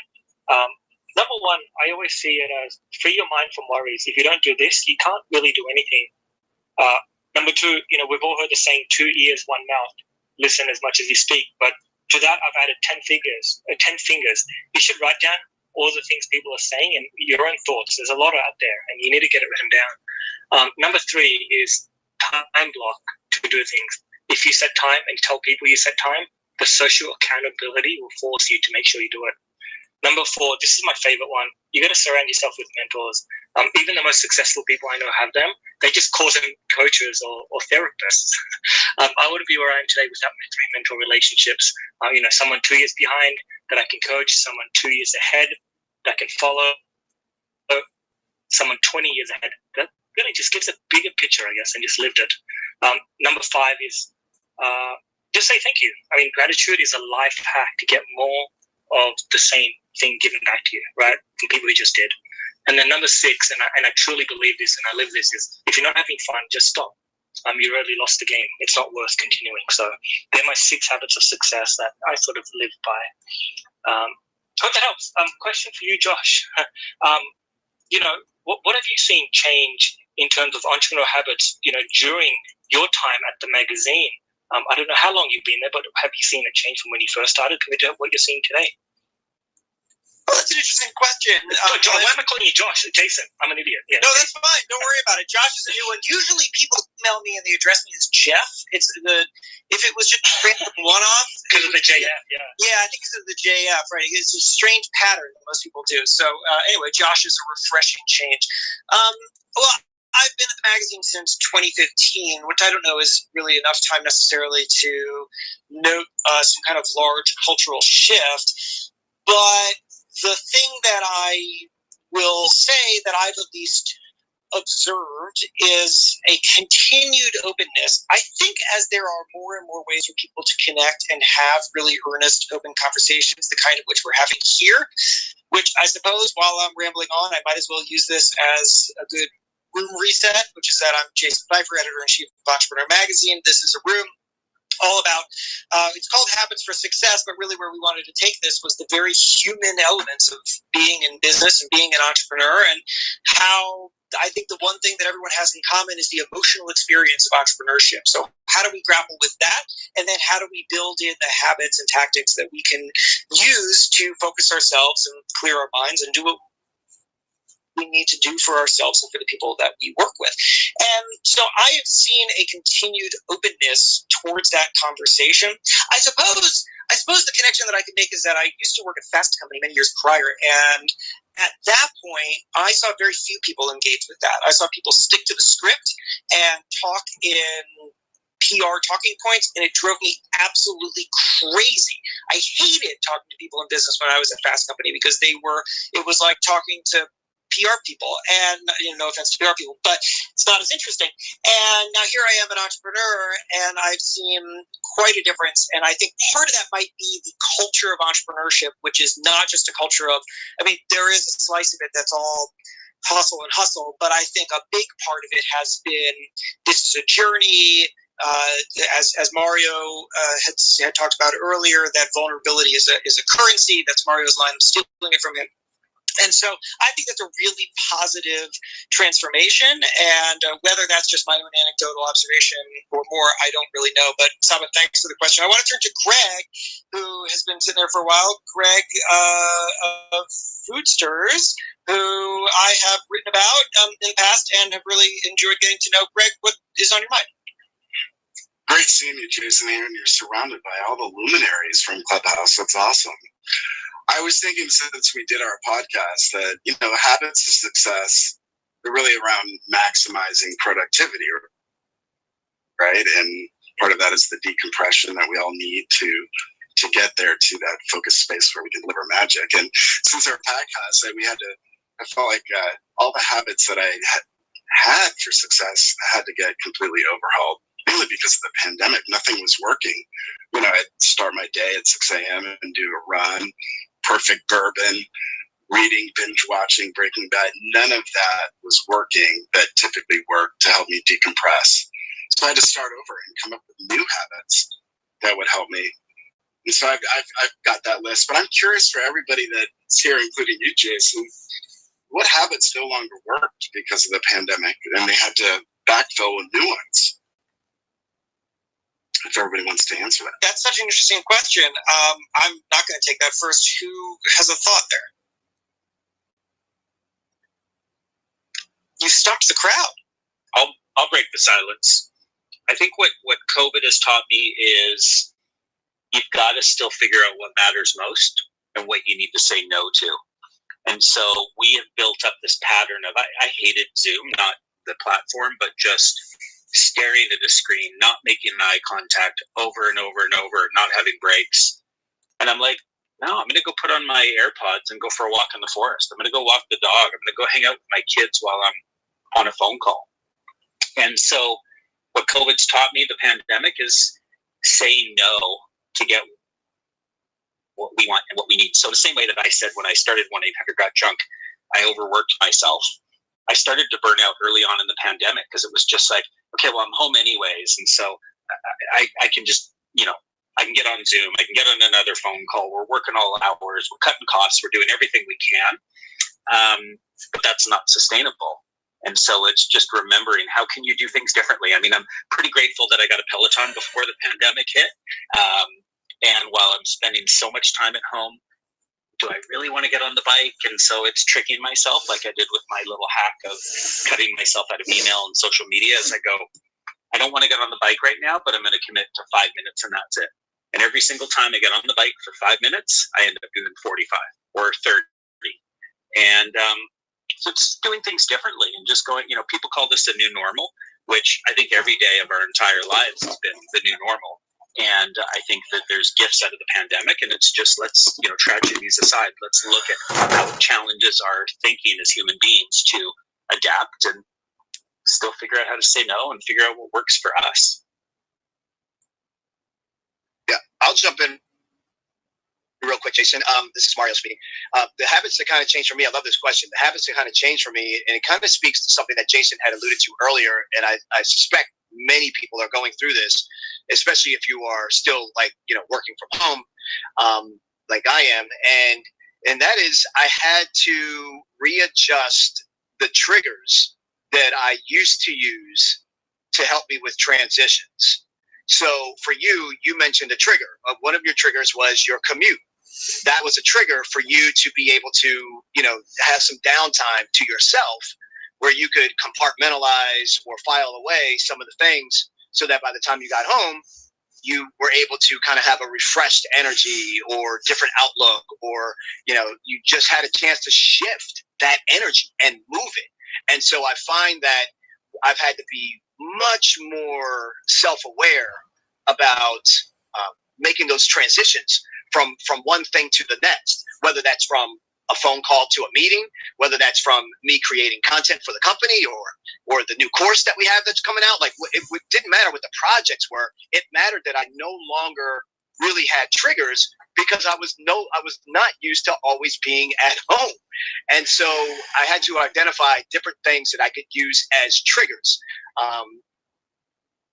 to really help me with those transitions. And then, using the Pomodoro technique, I really amplified that a lot more.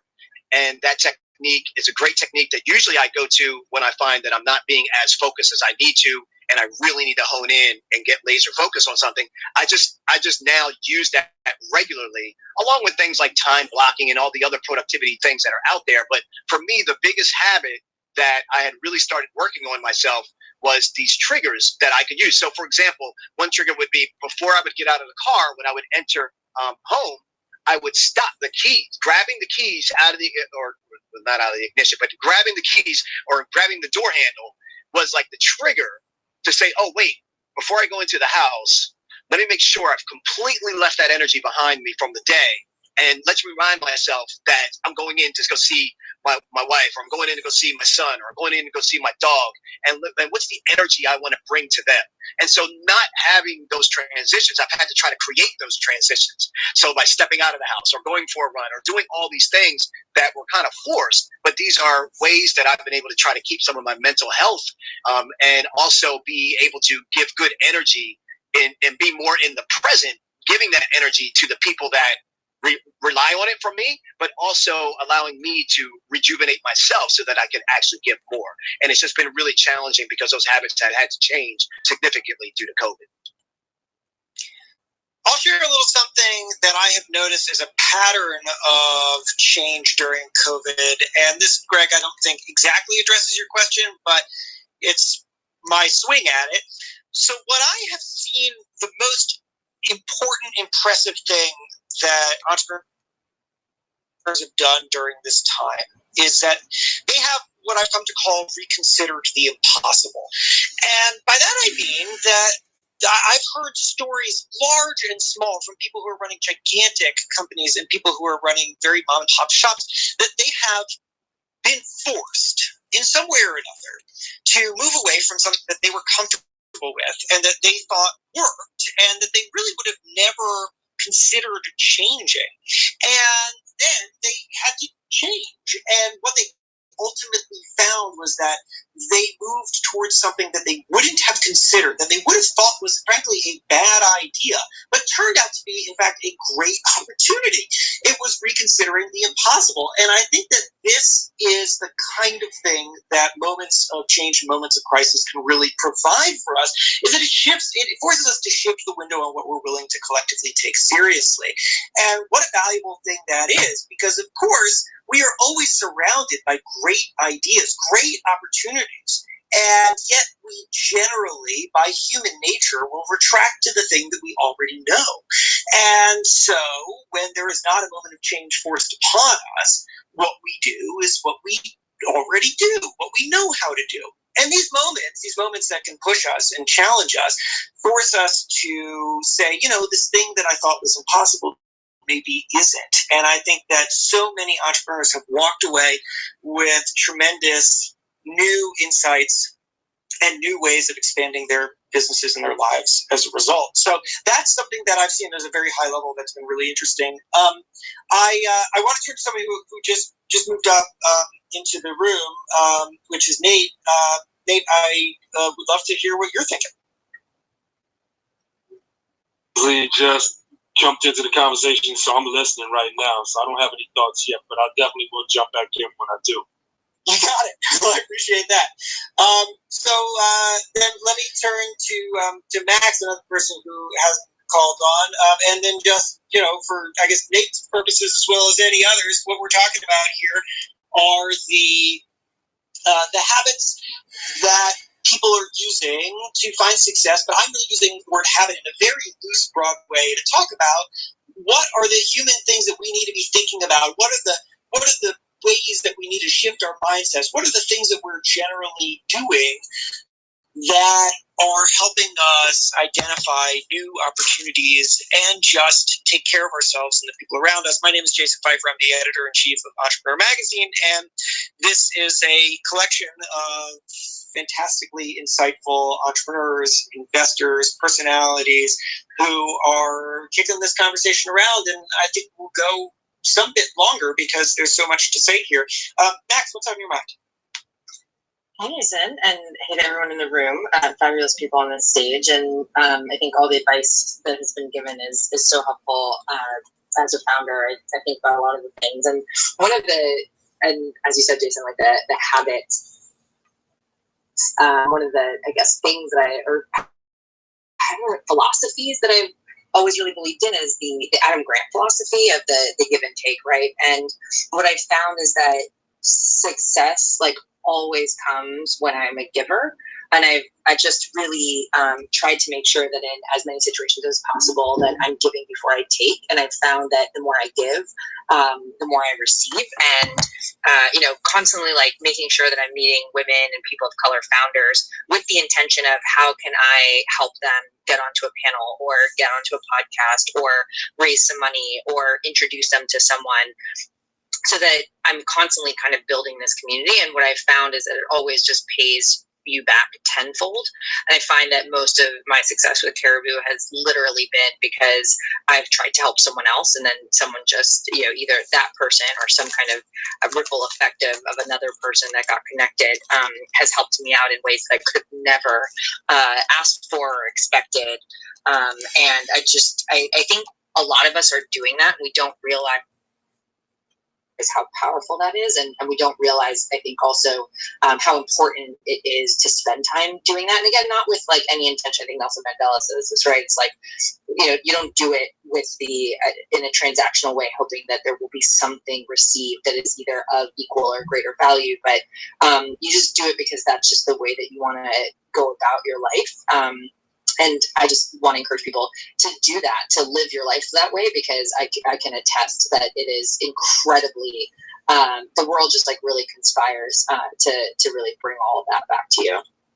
I want to really endorse that, and also use this as an opportunity to publicly admit that twice in the last month have I completely forgotten about a call that I had scheduled with them. And yet, true to what she just said there, exceptionally forgiving, which is something also that I've seen really come to the fore during this past year, is a understanding from people to other people that they are stretched thinner than ever before, and that whatever level of polishness we expected from people is just simply not available right now. I would never, prior to all this time, have missed one, let alone two, and yet here I did, and Max was really gracious about it. I'm curious if anybody else on the panel has thoughts on this subject and how maybe we've shifted or aspire to shift towards a better understanding of others.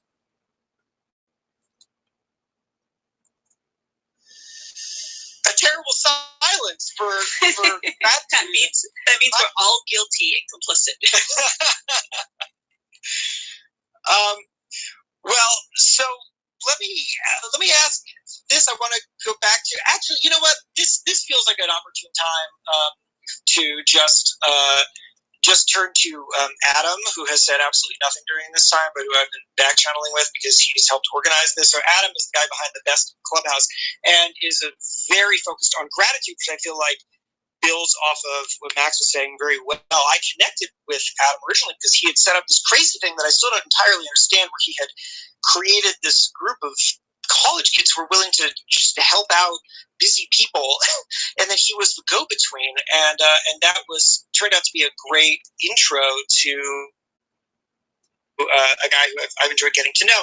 So, Adam, though you do not expect me to drag you into this right now, I'm curious for a moment or two.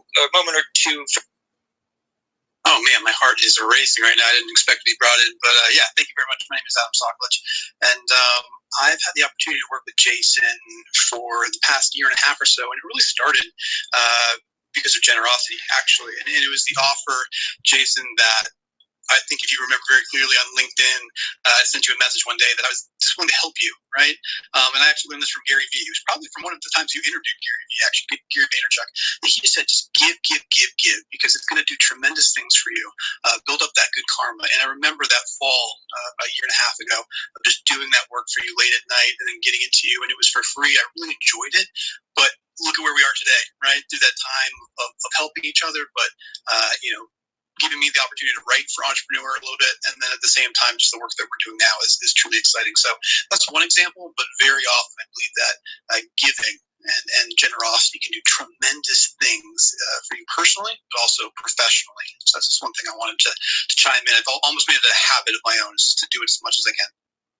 So it's funny, thanks, Adam. I had confused the words that start with G that are good things. I kept saying gratitude, but it was really generosity. And I'm going to double down on that and actually then ask the panel if there are ways that you have built generosity into your own habit structure. I remember, for example, talking not long ago to Jordan Harbinger, a great podcaster, who said that he had, and you know what, Diane von Furstenberg told me the same exact thing, that they had built almost schedule-like to remind them every week or every 2 weeks or every month or whatever it is for both of them, I don't remember, to just make sure that they're doing something for somebody that they know that doesn't benefit them in any way. And I loved the marrying of the providing that kind of great value with the word habit, to build it in as a habit, because, otherwise we have nice ideas, and this can go far beyond just this particular example, but we have these nice ideas of things that we should be doing,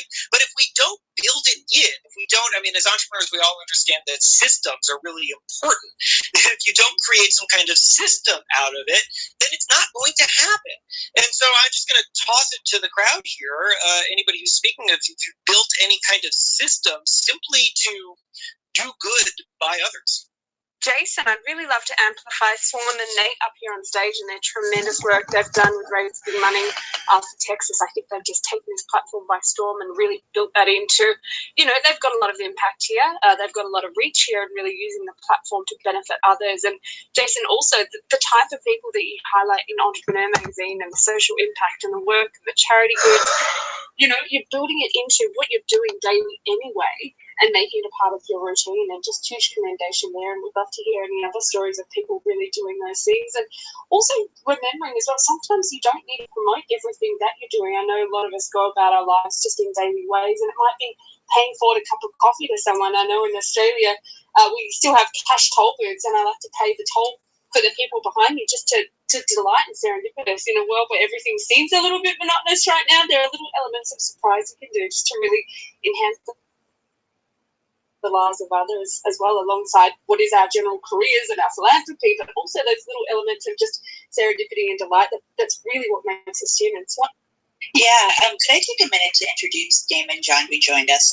Damon needs no introduction, obviously, with FUBU and Shark Tank and best-selling author. He's had his hands in so many things. But as we're doing this room about entrepreneurs, of which he's a great fit for, I think what's been really impressive as we've been helping each other with tips, whether it's the audience or each other, Damon spends a ton of time on this platform just giving and helping. And we've been having that narrative weave through our last, hour conversation. So just wanted to introduce him. If you guys haven't met him, he has been such a force on this platform and gives a lot. And I think he could add to our conversations.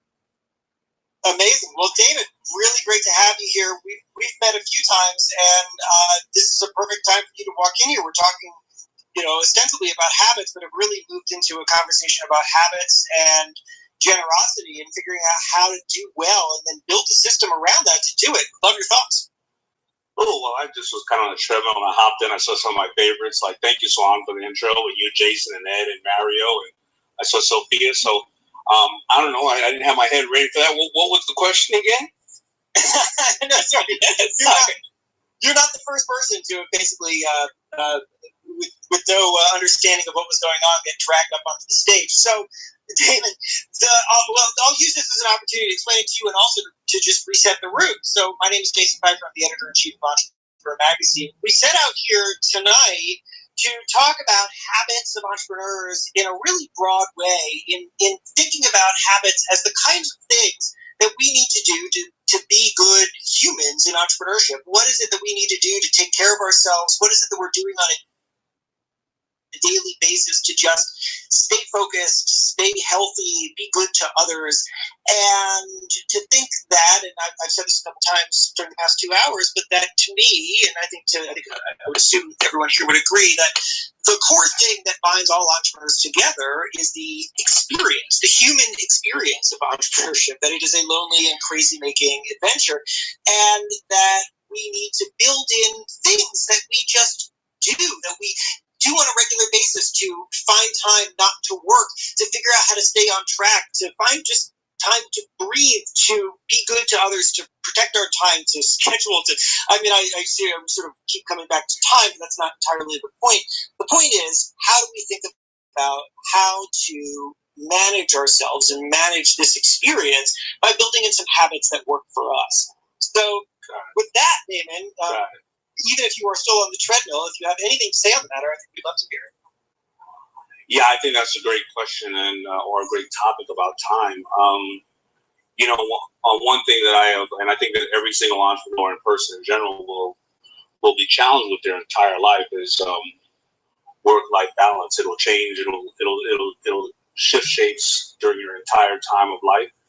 You know, that Damon John as a 20-year-old could, you know, party and hang out and sleep 3 hours and eat the worst things in the world. I mean, things that'll make a Billy Goat puke, and that was okay, right? And I'll end up paying for it later in life, but it wouldn't take a toll on me earlier on. And then the Damon John at 40 had to be very considerate about, you know, his family, his health, and all the other people that depended on him. And then maybe the Damon John at 50 has to be a little even more considerate about that or part of the organizations that I may be part of, as well as you know, growing kids and being maybe somebody that happens to be on a larger stage and how I may be perceived from younger people coming up. But that's all what's important to you. But most important about, you know, an entrepreneurial habit is we tend to take care of everybody else. I mean, because an entrepreneur really is somebody who is of service. And, you know, I love the old saying, if service is below you, the leadership is beyond you.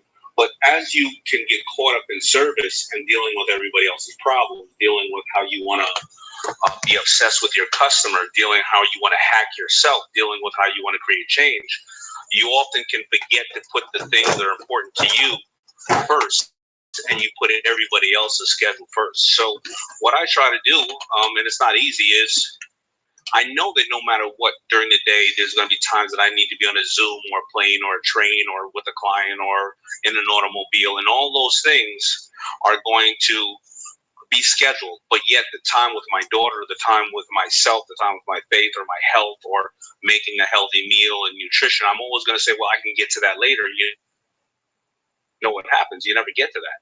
So I think it is that balance of trying to schedule those things that you really need to do first, and then fit the rest of your schedule around it. Now, a lot of people are going to say, well, Damon, I think you have the resources to be able to dictate when you're going to meet with a client. Yeah, I do in a sense, but I also need to dictate, it's midnight right now, and my ass didn't get on the treadmill, and I need to get on the treadmill because I did put a client first. And tomorrow morning, I was supposed to get up at 6. Well, I need to get up at 5 to make room for those things. So I think it's really, to make a long story short, it is making sure you understand the goals and the things that are important to you, and you know you have to make incremental investments in those things, and to put those things as important as some of the other things that you do, because obviously you got to pay the bills, you got to keep the company running, you got to keep you know, your life in order, but you have to schedule the things also that it may seem cold to say I want to go and give my mother a kiss or eat her soup. But if you don't, you know what you're going to do? You're going to say, I talked to my mother the last couple of months a bunch of times, but you really were texting her. You haven't really touched her and seen her. Before you know it, it may be too late. And I think that we've all reflected on that the last year due to all the crazy things happening in the world. Damon, you just inspired me. Now I'm doing sit-ups because I feel really guilty. But you can do sit-ups and planks and be on Clubhouse. Well, that's funny because somebody, was it Sophia earlier, had admitted that exercise had fallen off the routine. So here we are, Damon John, at midnight, catching up on the treadmill. Damon, really appreciate you joining us. Please stick around for as long as you can, but I don't want to take away important time from the treadmill. And by the way, the thing that you just said that really so your tale there of evolving through age and figuring out the things that you needed to do differently at different stages reminded me, and I'll just share a quick little anecdote of a conversation that I had with Mark Wahlberg about a year ago. And I asked him, because of course he has gone through quite an evolution from a kind of rough and tumble young guy to who he is now. And I said, what was the big change? What was the big moment where you figured out how to transition from one to the other? And he said it was that when he was younger, he only did the things that interested him or that he wanted to do. And he realized that to be successful was really about also doing the things that you didn't exactly want to do, but you know that you need to do.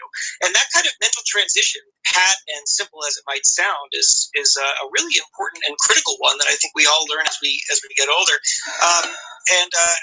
Swan, if you're not too busy doing sit-ups, you had introduced Damon, so I just wanted to give you the chance to kind of chime in a little bit more at length if you'd like to on this subject and perhaps things that you've learned along the way.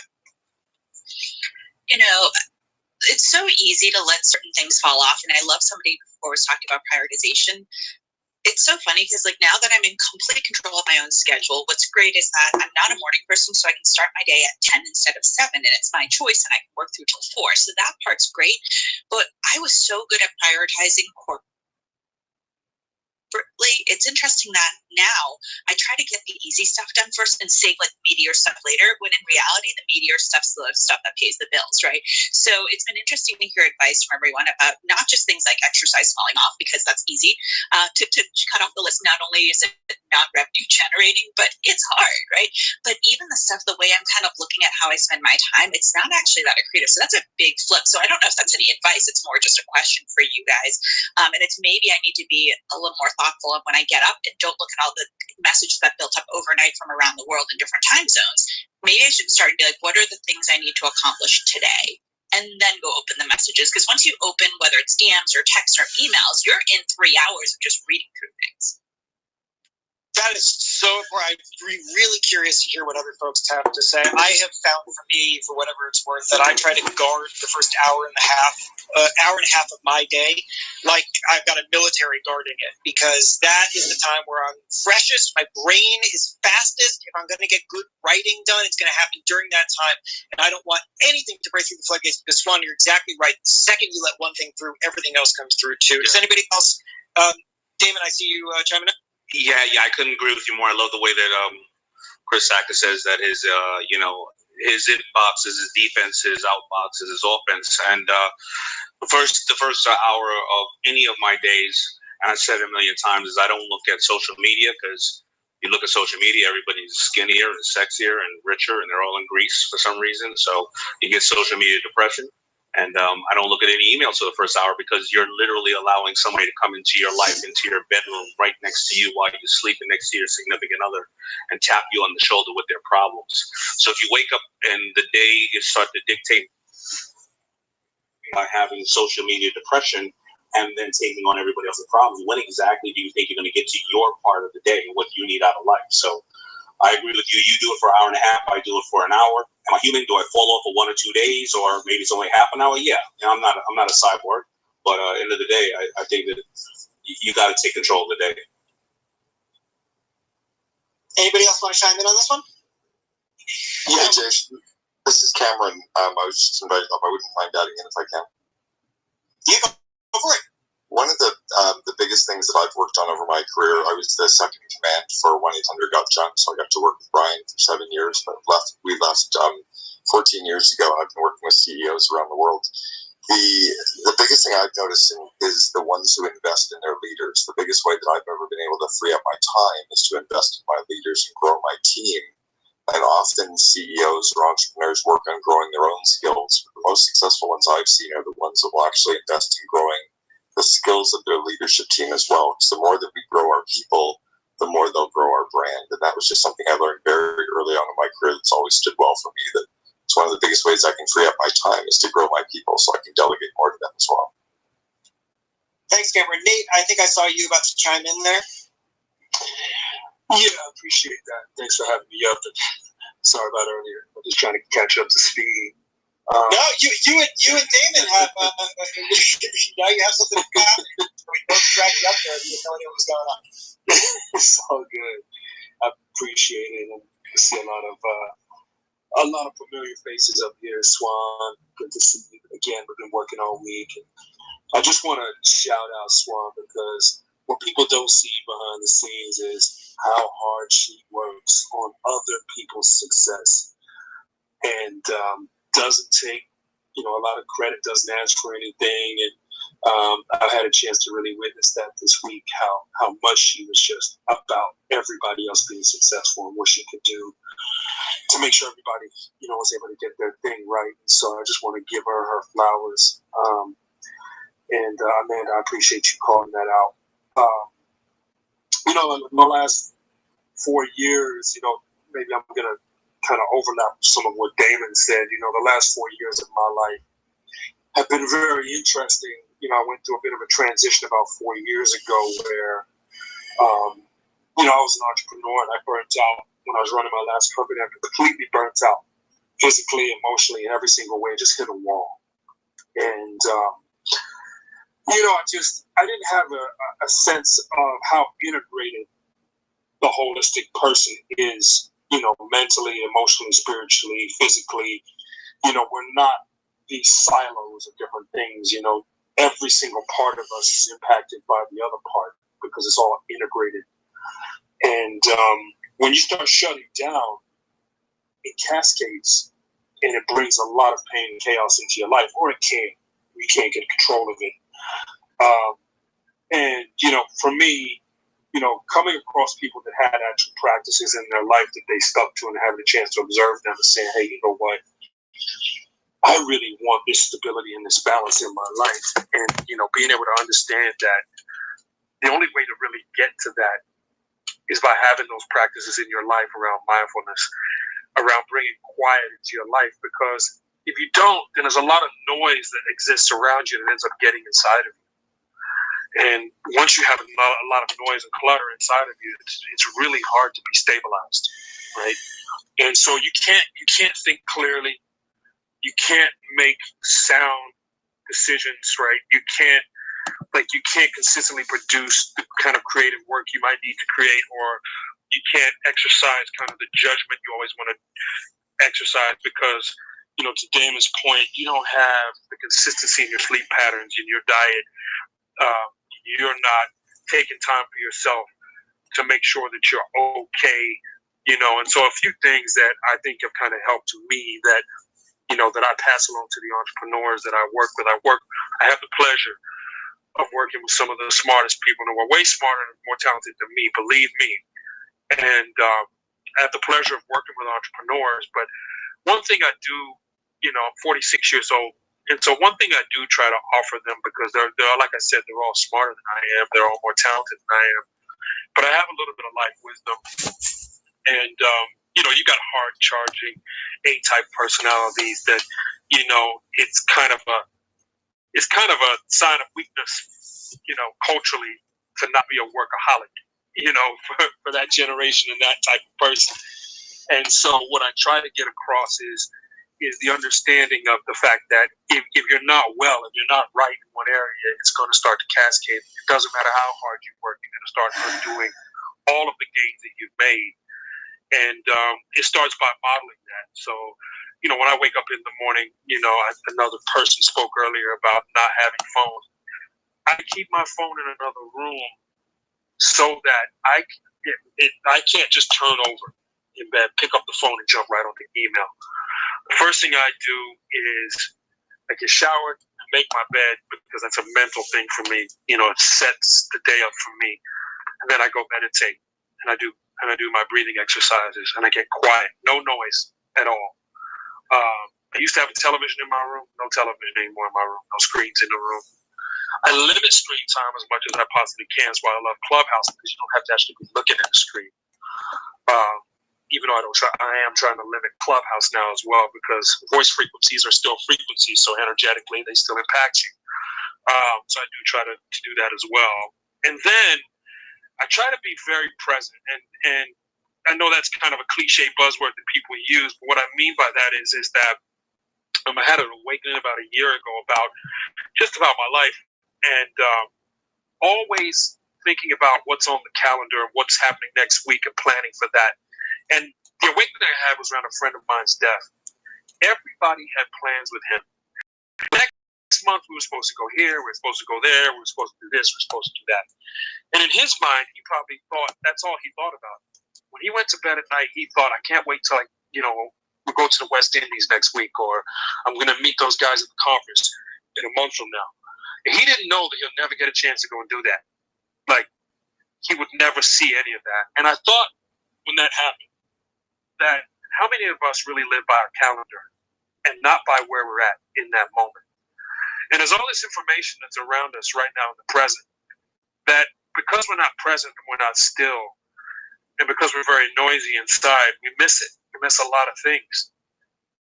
And, there's a lot of guilt that comes from our past and a lot of anxiety that comes from our future. And we're never kind of present and away from all of that.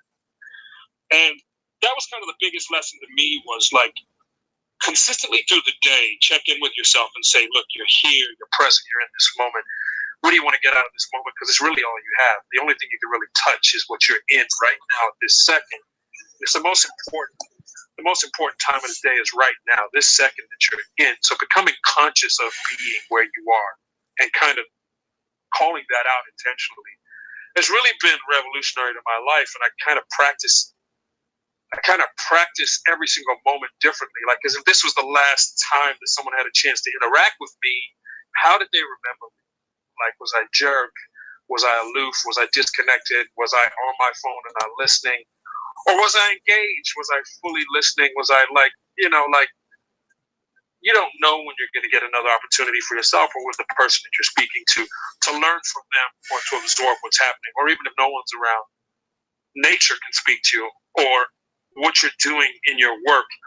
And that's impacted my work. Like I said, we're integrated. And so my craftsmanship in my work has gone up intensely, tenfold, because I'm so present in my work, I could be doing emails and I can zone into doing emails as if I'm meditating. Like, it actually becomes meditative. And I know people hate email, and I always have as well. And these kind of things have been kind of a breakthrough where you can literally start to lose yourself in work because you are present. And then being mindful enough to stop yourself and say, okay, I've done enough of this one thing. My brain needs to do another thing. And go and doing something completely different that's healthy for your brain, and then being present in that.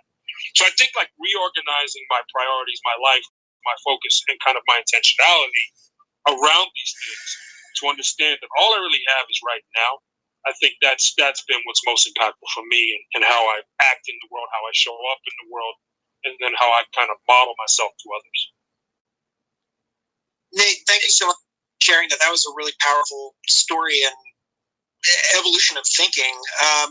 I'm curious. I have an experience that is not nearly as heavy or weighty, but just a kind of small thing that changed what I'd like to share. But before I do, does anybody else, did that spark anything in anybody else they'd love to share? Jason? Yes. Yeah, let me jump in. First of all, I love what Nate had to say. And, when Swan and Damon were talking about prioritization earlier, that was something that I sort of hit on, maybe an hour or 2 hours ago, because we've been on for a while. And I'll keep this short and sweet. I might be the only person out of the 1,000+ people listening tonight, and this is going to sound pretty shocking, that has never signed up for social media. I am not on Instagram. You can't follow me. I'm not on Twitter. I'm not on LinkedIn. And I'm not on Facebook. Now, there's no doubt that I have missed out on plenty of things and probably opportunities. But what Damon said stuck with me, and that's why I wanted to bring it up. I think it was Damon that mentioned about Chris Sacca that said, it's about the outgoing email, not the incoming. And that's a way that people can really help prioritize their life. And I'm guessing that people, because I know so many of my friends and family, it's just nonstop.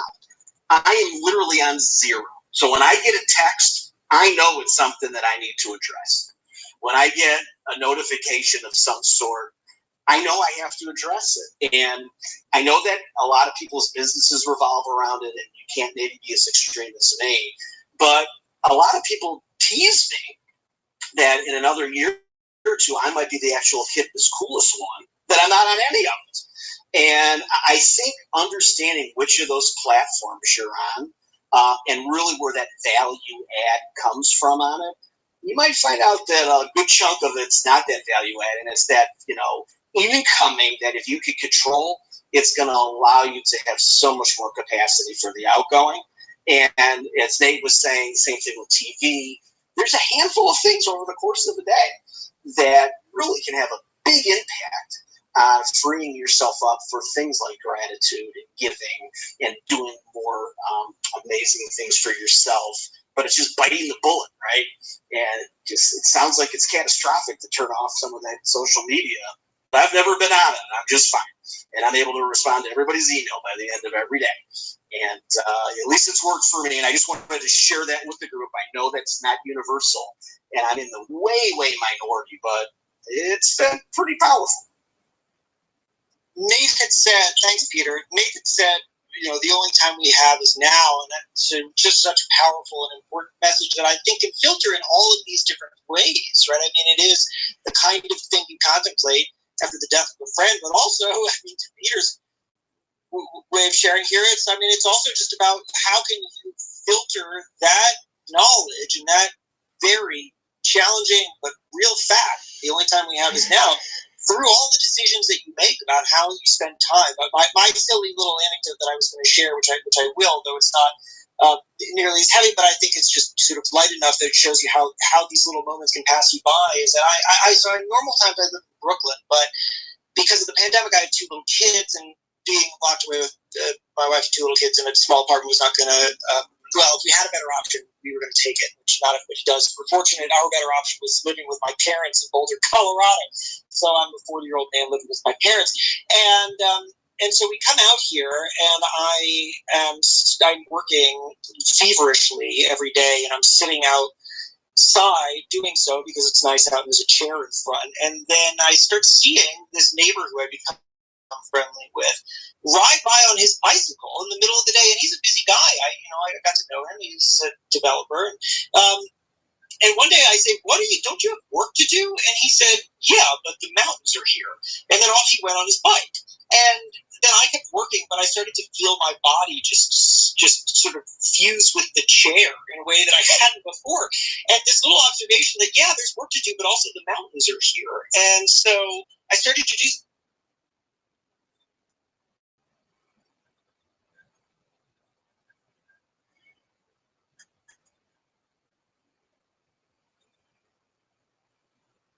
I've literally never done before in my life, which is I started to take breaks, and I just started to feel so much better, right? I mean, this is the kind of thing where once you realize that it's possible, that you don't actually have to just drive yourself to the bone, that there are other ways to do things. You still get things done. You time shift a little bit, right? I was just Damon was on the treadmill at very, very late at night. You do what you do when you have to do it, but that you also find the time to live the life that you really want and need. And just to echo Nate once again, the only time we have is now. With that, anybody else see Mario? Jason. Oh, go ahead, Mario. I'll keep it brief, but it really hit me to the core what Nate had to say, because when we talk about the words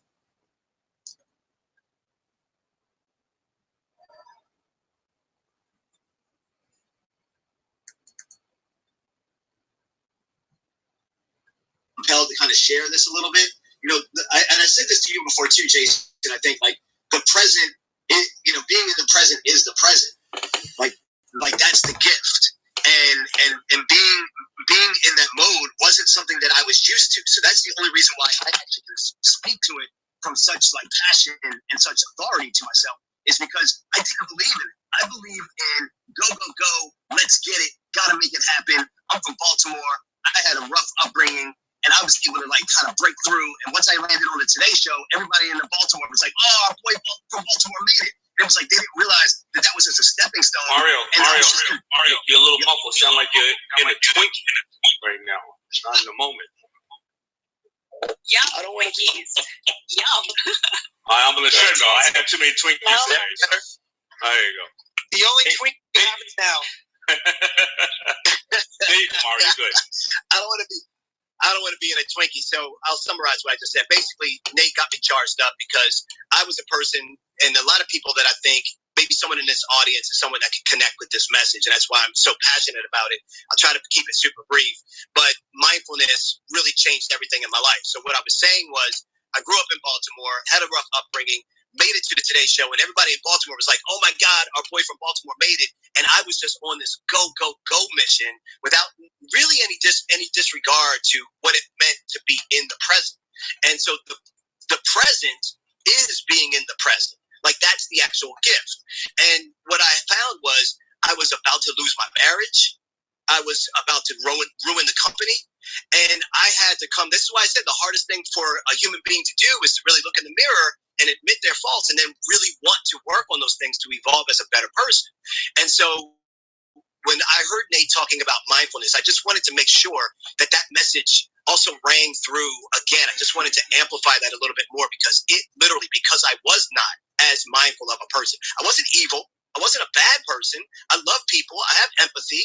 I had all that stuff, but I was so driven that I couldn't even see what I was actually doing or not doing. And then it hit me. Once I actually slowed down, and not just slowing down in terms of my activity, but slowing down to actually be in the moment of that activity, I actually started to increase the opportunity for myself, the opportunity for my relationship, for being a better father, and for being a better business owner. And so when I really think about, making decisions in the present today, now I don't have to worry about regret. And the reason why is to Nate's point, because I'm so actively in the moment that I'm in, that I'm making the decision the best I can with every ounce of information that I have available to me at that time. So there's no need in looking back and ever regretting the decision, because I made the best decision I could because I knew I was present when I made that decision.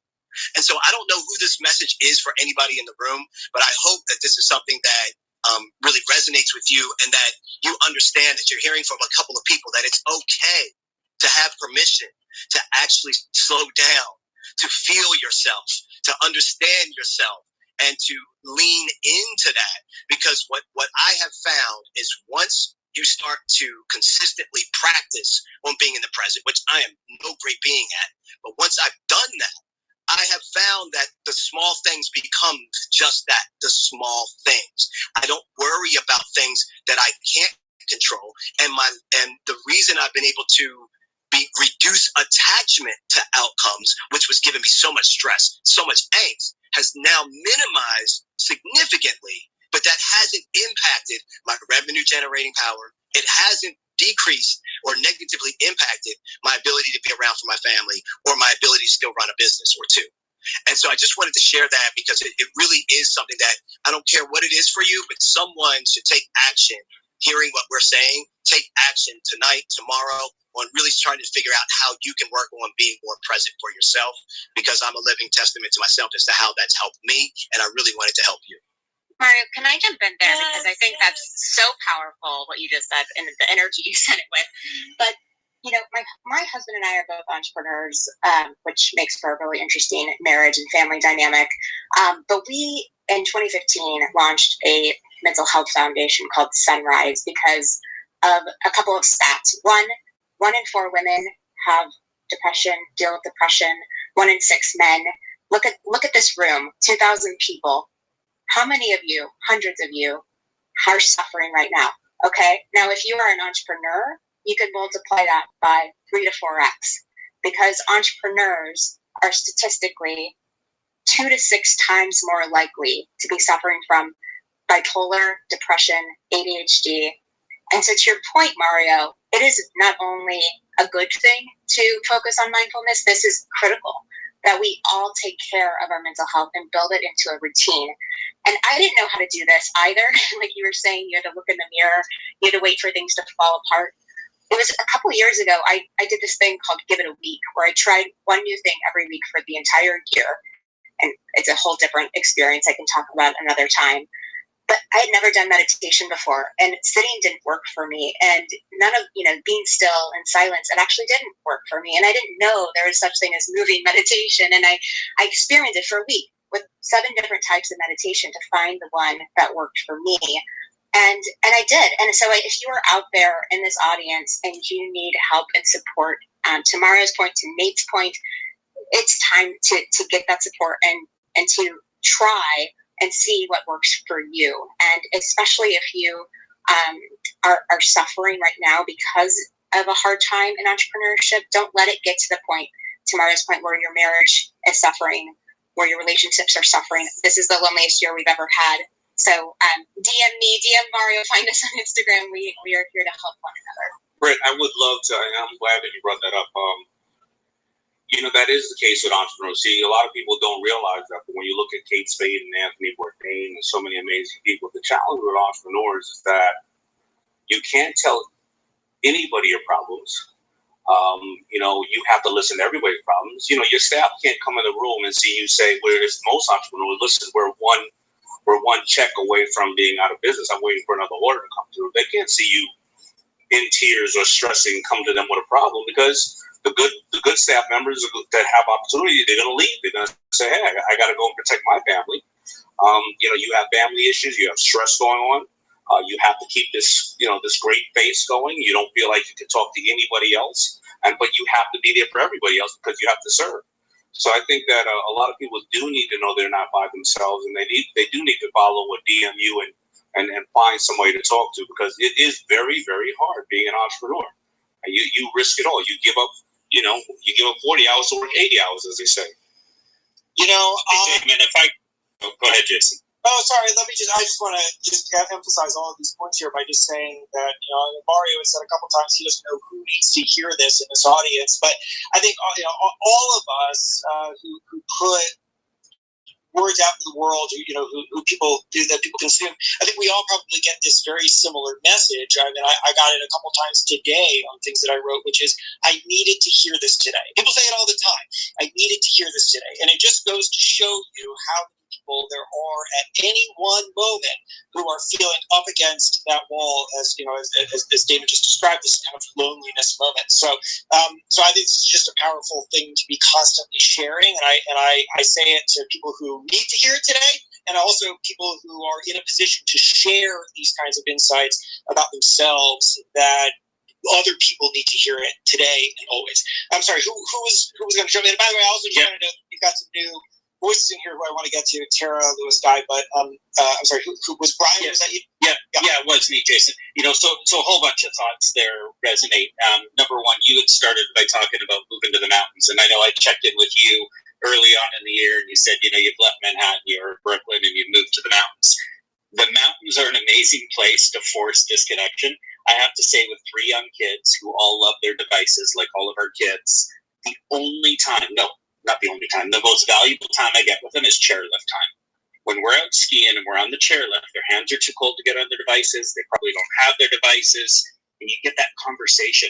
And so it made me think, when Mario was talking about mindfulness, I've noticed in myself, I cannot be mindful if I'm on my phone. I can't multitask. I don't know how many people are multitasking right now, but I can't do other things while I'm on Clubhouse. I got to listen and focus. And so how do we, I guess the challenge as entrepreneurs is, how do we force ourselves into being mindful? I think, one, it stops at the phone. I love people saying, I leave my phone outside of my room, or Peter saying, hey, I've never been on social media except Clubhouse. Like that. Good for you. And even Damon was saying, as a guy who's on Shark Tank and who's getting tons of social media, he doesn't spend time on it because you can't get sucked into it. You got to have a team, and so I think that the challenge, the thought is, what's the metaphor for the mountain? How do we take ourselves out of being constantly connected and, work hard, play hard? Griselle talked about this, about, there's times when you want to connect, but then how do you disconnect?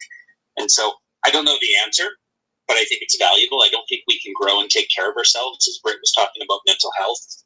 I had my own mental health issues. I had 15 years ago, I had massive panic attacks. And I started to realize that the only way around them was to be present, and was to stop using business as a distraction from things I had to deal with. So just a few thoughts for what it's worth. I'm going to be signing off in a second and say good night. But thank you, Jason, for having me. You're an incredible moderator for a first time. Well, not even just first time. You're an incredible moderator, but I can't believe it's just your first time doing this. Oh, thanks. I really appreciate that. It's been a lot of fun, and I'm completely honored. I should say this every single time I talk. I'm completely honored by the amazing people who have joined tonight and shared their thoughts. Damon, I hear your treadmill.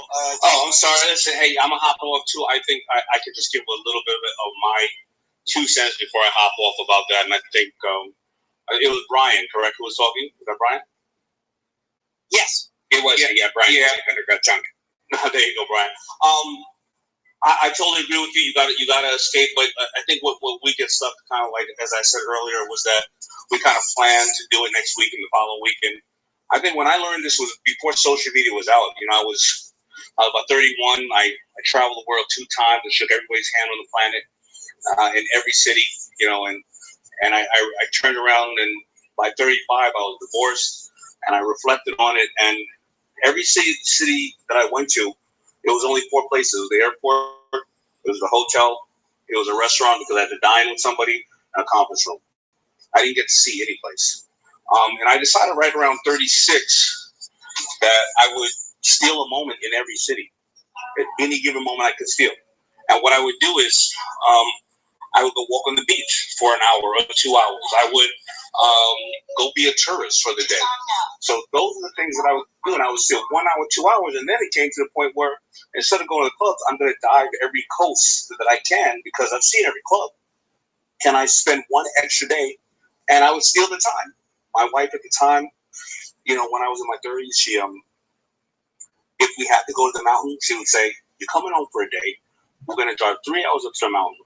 We're going to ski for 3 hours or 4 hours with the kids and drive another 3 hours. It's going to be 6 hours total. We're going to be in the car just to enjoy maybe 3-4 hours, and half the time the kids don't want to ski."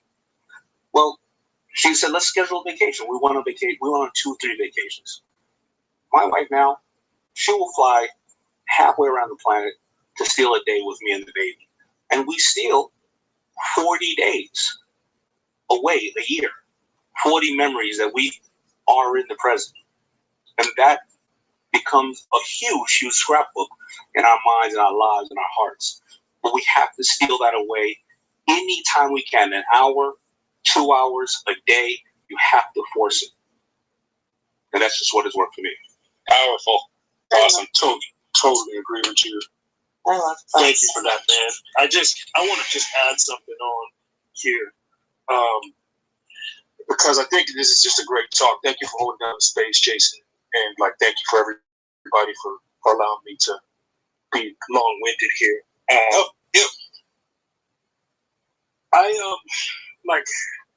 So this year I did something really different around my birthday. I didn't want any presents. I wanted presents. Back to the theme of this thing. There were people. So I hate that the theme of this thing is around death, but essentially, we're all going to, and we're living our lives towards, what we essentially are going to leave behind is our essence. It is our kind of our legacy. And this is what we're kind of talking about here, which is we don't just work for the sake of it. We work because we're passing something on. What we're passing on is the energy that we leave behind. And, a big part of that is tying back to the roots of where we came from. So, COVID was really, really hard for a lot of people. Like the neighborhood I came from, it's nothing nice. And a lot of the people that lived in that neighborhood, I love going back there. It's like a family reunion every time. It's like you got 1,000 aunties, 5,000 cousins, even if they're not related to you, but everybody's so glad to see you. COVID was so hard on them, and then they really lost a stalwart of the community, a young man who was really a leader, and it really broke them. This year for my birthday, I said, you know what? It's not even about money or anything else. It's about time. Time is the biggest luxury. And so I splurged, and I know that there was a lot of people in my life who I love that COVID has destroyed, and just they can't go out and have a vacation. They can't do the things they want to do. So paying to have a COVID safe with testing included place for everybody who never gets a chance to be together.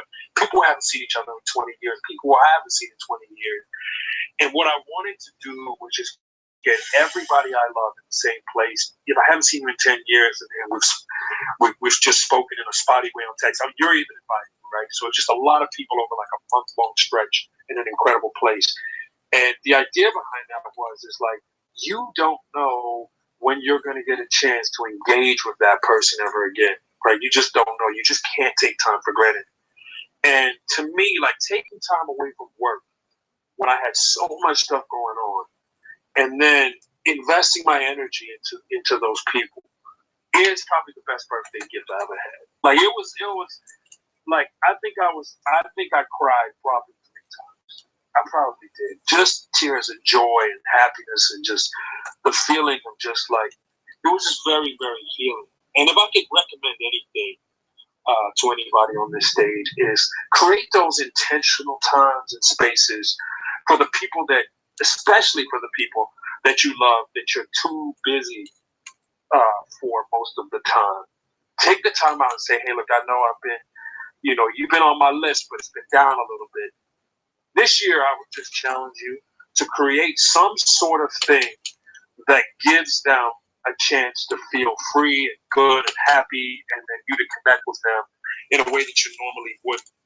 It really changed my life and how I really think about things going forward. I absolutely love that. Do you guys mind if I jump in here for a second, Jason? No, go for it, Tara. I wanted to bring you in with Tara Patsy, who lives a lot of exactly what we're talking about here. Nate, thank you for sharing that story. It's really, really powerful. That was so beautiful, Nate. I've loved what everyone's shared. I DM'd Jason and I was like, when you guys do this again, please let me know because I have so much to share based on what everyone's sharing. He's like, just come in the room now. So you guys for having me. I appreciate it. And I've taken away so much, and I agree with so much of what's been said, from time management and habit building to giving back and finding gratitude. Like, this is my whole life. And so I just love every single word that's been shared tonight. I also spent 25 years in New York. My first 25 years, I grew up there. And I learned there that companies are people. And I used to think that was BS. I was like, companies are not people, companies are companies. Well, now that I run my own company, I realize companies are people. And that means that for a company to run successfully, we as people need to deal with the physical and the metaphysical at the same time. Or, we hit brick walls. We lose our marriages. We lose our relationships. We forget to visit our families for 20 years until it's too late. And that has come to me in so many different ways, shapes, and forms. And as Jason knows, because I share pretty much, like, if I share anything, I'll work all day, and the only thing I share in my stories is the walk I take every day with my dogs. Because for me, that's my why. Like, why I'm working so hard all day is to spend that hour and a half to take them into the mountains. And I love that, Jason, that the mountains are here. It's like to take them somewhere. Like, I've worked my butt off to move to California to be able to spend time with the people that I love, which is my family. And that's my why. Just like the guy, Jason, that you see, biking around your neighborhood, he works, I'm sure, all day long. He works his tail off so he can go bike around the neighborhood for 2 hours. And our whys are often so simple, but they're built on these beautiful habit stackings that everyone's mentioned, that Brian's mentioned, Swan's mentioned, Damon's mentioned, Nate's mentioned tonight, among others. I don't know, when I jumped in the room, I'm sure other people have Mario's mentioned, I'm sure other people have touched on it as well. I haven't had a TV in 10 years. When I don't keep my phone in my room, I wake up every day and I read. It's the first thing I do. And that has really taken me very, very far, because it was when I started to realize how much time I was wasting. And Brian, I'm like, you're like, I bow to you for not having any social media, because once I realized how much time I was wasting on that stuff, I really had to set boundaries for myself. But once you set those boundaries, once you set those habits, they become so much easier over time, once they become part of your routine, to bring into your life. And then realize, like, the why behind everything you're doing. I recognized recently that, you know what, if I could stop working and go live on an island and, fish for my food all day or whatever, or trade for it with neighbors, that would be nice for a while. But that wouldn't make me happy, because my companies are not here to make money. I'm here to help people. I'm here to give back. Every single thing that I do, make, create, put out there, write, speak, sing, is to give back and help people. And if I wasn't doing that, I would be miserable. And I think for entrepreneurs in general, our why is, it's not to work, it's to create, it's to put something in the world that started out in our heads, which is super cool, by the way, that's our job, is to make something that started out in our heads come to reality. But our why is often so much deeper and so much more simple. And I feel like everyone's touched on this a little bit tonight, and I loved hearing it. Like, I loved hearing Nate's story about just getting to the point where he realized he just wants to throw a party for the neighborhood. It's like, that's, I got to the point where I realized, like, if I'm not going down to Mexico and visiting orphans and giving back, like, what the heck am I doing? Why am I making all of this money? And so, yeah, once I think you get to a point of success and you realize, like, what the heck what am I even doing here? That's why so many, you know, as Damon touched on earlier, so many people that we think as successful are actually miserable because they don't know their why. And what I try to do every day is write it down. Like, I write every day, not just my to-do list, even if it's the same as the day before, but my why I'm doing everything that I'm doing and the impact that I want to make. When I plan out the year, it's not how much money do we want to make, it's how many lives do we want to impact, and how are we going to do that? And I just think that that's so much more of an important way of looking at being an entrepreneur and running a business than numbers. Thank you, Kara. That was really awesome, and you know, really, I knew bringing you up on the stage was going to add lots of value. I'm curious because you said you literally write down the why.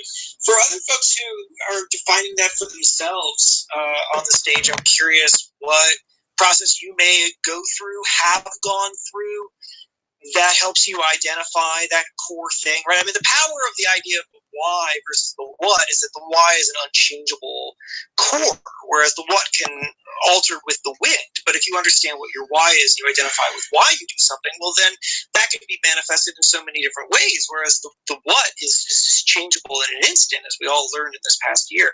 So to identify that for ourselves, there's a million ways to do it. And I'm curious, almost to bring it back to the original thesis of habits here, what anybody on the stage is willing to share about how they have identified that core for themselves that's helped them remain stable in changing times. I will just share mine really quick to wrap it up and then everyone can riff. I'm so excited to hear what everybody has to say.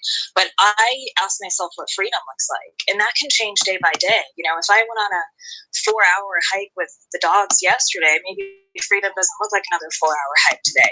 Maybe it looks like the ability to lay on the couch and veg out for an hour. Maybe it looks like a trip to the beach. Maybe it looks like time with my best friend. I think it's just a reevaluation of freedom. That's a really easy way to find your why. And you can do that every single day. That can change daily. There's nothing wrong with that. That's perfectly normal.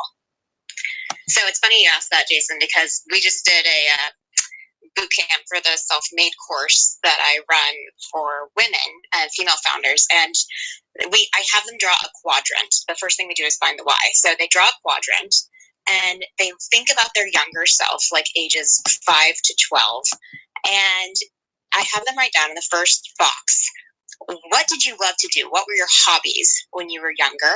The second box is, who did you look up to? Who did you idolize? It could be your mom, but it could also be like, for me, it was so nerdy, like Barbara Walters and Katie Couric, which is so nerdy. And of course, Oprah, because who doesn't? The third one is, what did people say you were really good at? Like, what were your inherent talents and skills? And the fourth one is, what were the obstacles you had to overcome? And like for me, I had to overcome a mom with severe debilitating depression from like 1st grade to 6th grade. I didn't really see her much. She was sleeping in her room most of my childhood. And I came to realize like, oh my gosh, I had to get over the fact that this woman, the closest woman in my life, never believed in herself, never wanted to go out and achieve big things. Didn't think she was good enough, pretty enough, smart enough, talented enough. And so I went the total opposite direction. I literally, the same quadrant today as an adult woman. I have similar skills. I have similar people I look up to. I have similar things that people say I'm good at. And I still, the thing I'm overcoming is this idea that like women are held back, that women don't believe in themselves, that women can't build up the courage to go out and try something new and do hard and scary things. And I so badly want to fix that and change that about the world, which is actually the similarity across Brit & Co. and Self-Made. That is the reason, the why both of these brands were created. So I do think that's like a fundamental exercise everyone can do for themselves to at least start to clue in to their own why. Thanks, Britt. That was really, really valuable. Jane, do I see you jumping in? Yeah, just to touch base on what Britt was saying, she's got that practice of using the quadrant to really identify what your priorities are. I do something similar. When I discovered mind mapping, that changed my life. Now there's free mind mapping apps all over app stores. I highly recommend everyone use a mind map. You can mind map your ideas, your note-taking, project management, any priority in your life, whether it's family, health, passion, business, side hustle, giving, mentorship, all of it. And mind mapping just creates kind of a to-do list and visually maps it in a way that just you can kind of take a step back and figure out where your priorities are. And a mind map is constantly evolving, changing by the hour or by the day if you want. And even companies have that. They call these like customer journey roadmaps in a sense. But mind maps are invaluable. And then my last thing is, and I think a lot of people on the stage already know this, but Amazon has a secret process of working backwards. And that story changed my life. It's so important to visualize what you want. So when you want to launch a new product inside of Amazon, you want a couple $1 million, a couple hundred employees on your project, you have to write out a press release like it already happened 2-3 years into the future. So write out a press release for what your ideal life is in the future, or your business 2 or 3 years in the future. Every aspect. What are all your sales, your goals, your margins? Who did you touch? How many countries are you in? Write out your customer quotes, the ideal customers that you achieved and acquired, and then take that faux press release, dated someday in the future, and reverse every step from now until then, and then hit the ground running. I've heard that and read about it recently in a book that it's too late, so I'm blanking on the title, but 2 Amazon executives just came out with a book and had dug into exactly that thing, and it was just a really brilliant way to think about what the future looks like and then how to build towards it. I guess just to see if we stay on this subject a minute longer, was there anyone else who wanted to jump in on finding out why? Hey, Jason, it's the other Brian. I wanted to add something on that, and everybody is just sharing so many amazing things that my hand's on fire taking notes. The why to build on something that Tara said, and then also Nate. I find that it's really easy, especially in this pandemic, to spend time, on escapism or coping, on Netflix and other social networks, and that's fine. But it's really easy by design to suck you in more than you want to spend on those networks or platforms. And I found one of the recent whys that I went through was to go through this exercise of, how much time do I want to allow myself to go there, but also what's the opportunity cost in that time they spend there versus doing something else. And I wrote something out actually today for a presentation I was giving earlier, and on 2 different slides, I'll just kind of share it. They're really quick. One thing I said about my time and the commitment I was going to make on social media was that I was going to, if I couldn't either take away value or add value, then it would be a much lower priority in my day-to-day routine. And I found, something that I wrote down was, you're not put on this planet to validate your existence by the number of followers or the likes you have on any one of those platforms. And then on the other why, it was to really say, like, what is it that I give to someone, and what is it that I get out of any one moment, especially a moment that can slow time rather than speed it up. And it's kind of building on what Nate said. And I wrote down that in this attention-chasing economy, the greatest gift you can give someone is the feeling that in this moment, nothing else matters more than their presence.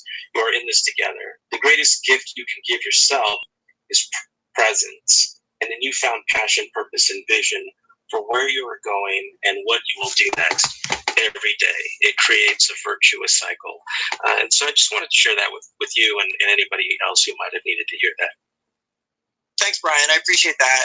I'll share just a quick little thing about myself, which is that I started as a local newspaper reporter and had just aspirations to grow up and just be a big city newspaper reporter. And so I defined myself by I am a newspaper reporter. And then I came to realize that maybe newspapers weren't the place for me. And then I felt very lost. And then I felt found when I figured out, no, I'm a magazine writer. And so then I started to find myself as a magazine writer. But eventually I had some jobs in magazines that I didn't really love. And so once again, I felt pretty lost. Because if you define yourself so narrowly, and then the one thing that you're sitting on suddenly starts to shake or disappear, then what are you? What is the purpose of you? And eventually I went through this process. It was a little abstract. I've since kind of put some some steel beams on it. But where I came to realize that what I needed to do was like come up with a sentence, a very short sentence that starts with I, that helps me define who I am and what it is that I do and what fuels me, that isn't really tied to any one particular job or even one kind of career. And eventually I came to it, and it's been a real helpful guide for me. And I would strongly suggest that anybody who is feeling rocked because the thing that they identified with maybe disappeared or suddenly wasn't as appealing as it used to be. And that sentence for me was, I tell stories in my own voice. And the critical components there, though obvious they may sound, is tell, which is different from write, because I used to think of myself as a newspaper writer, a magazine writer. But tell is so different. Tell means anything. I'm here on Clubhouse doing it. Last night at this time, well, I guess a few hours earlier, we're getting kind of late here, I was, I was speaking to a college entrepreneurship group. And I make podcasts and books and do everything that is telling stories. And it really felt liberating. And then in my own voice was also really important, because there were times during my career where I was telling somebody else's story. I was at a magazine and operating in someone else's voice. And I decided that I'm done with that. And once I had this guidepost, I realized that there are infinite ways in which I could express myself and find something that's satisfying, that isn't tied to any one particular job or industry. And that now that I have these 7 words, I tell stories in my own voice, I just feel a lot more grounded. So a process that I would suggest maybe others go through too, if you're struggling with that as well. Anybody else from the panel who wants to take this in any kind of different direction? Otherwise, I guess we can bring someone in from the audience and take a question. They've already been on 3 hours. I've stunned you into silence. Well, let's if anybody, I mean, it's getting very late, I realize. So for anybody who wants to hang, please do. If not, please go to bed. I would appreciate, I'd be happy to. But you know what, while we're waiting for, if we bring another person or two in, if anybody's ready to keep rolling, I would love to, in just thinking about doing well and the why and digging down into something that is bigger than ourselves. I know that Nate and Swan are big on, the great work being done to raise money for the relief efforts in Texas. ClubhouseLovesTexas.com, a place you should check out. And just wonder if I can throw it to Nate or Swan to talk a little bit about that. Yeah, I defer to Swan because she's such a much better spokesman for this than I am. Oh, stop. It's because Nate has been a fearless leader, tirelessly. We're all starting to lose it, working all week. So I'll take a second to do that. This started a little bit over, 3-4 days ago. Our friends in Texas are in a major humanitarian crisis. There are people without clean water. There's food issues. A lot of houses don't have power. I think 4 million homes do not have power. And this is not going to be solved tomorrow. So this is on the scale of Katrina and Sandy. So what Clubhouse has done is banded together and we put together a short code. If you just text 707070, and the text message should read CH loves TX. Or you can go to ClubhouseLovesTexas.com. Really easy way to donate. We've picked 8 nonprofits, of which many of our Clubhouse friends are involved in directly on the front line grassroots organizations that are doing the work right now, getting water and food to those who are in most need. Please get involved. And also, it's a completely democratic fundraiser. So anyone who wants to work with this banner, we have these cool rings around our profile photos. We can give you the script. We can give you the assets, host a room, and get people to give. I think this is proof of how strong community can be when we work together. And we've, I think, hit the $110,000 mark after just a few days. We started this Sunday. So we have also very generous matching donors who are giving us $10,000 every time we do a challenge. So I think we are in such a fortunate place that if we can all band together, even $10 would be so helpful. Thanks, Swan. That's just really great, fantastic work, and strongly encourage everybody to get involved. I just realized it is actually quite late, and I bet everyone's kind of exhausted. So instead, hard as it is, because we have such a great audience, so many amazing people here, to maybe just wind this down. And then everybody can go to bed, including me. I'm past bedtime over here. I wonder if there are just any final thoughts anyone wants to offer in terms of maybe things you heard from tonight that you feel inspired by, or that you're going to build into your own habits now. Anything that maybe you realize you should be thinking more about.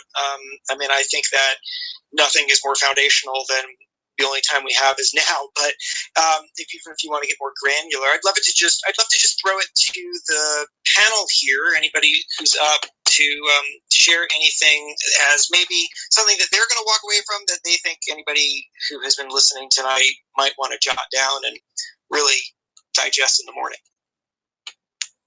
I appreciate the underlining conversation of just like, hey, this year has kind of all been a struggle for all of us, and we're all kind of faking it till we make it, because we've all had to pivot in these weird, unusual ways, and just knowing that that's like a universal thing right now, because I think it has felt so lonely for so many of us to get to a point where we have our businesses figured out and then have to basically start all over in certain aspects. And so that's just been actually very comforting for me to hear, and hopefully comforting for anyone who's joined tonight to hear that we're kind of all in this together, having to get more creative on how we are more entrepreneuring.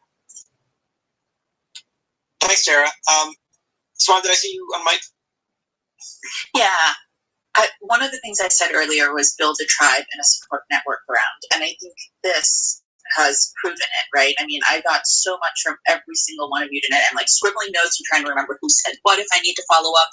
It takes a tribe, a whole community, and assistance. And the one thing I didn't say before, because it sounds a little dumb, but I think most of us, these type A driven people, have trouble asking for help. I am terrible at asking for help.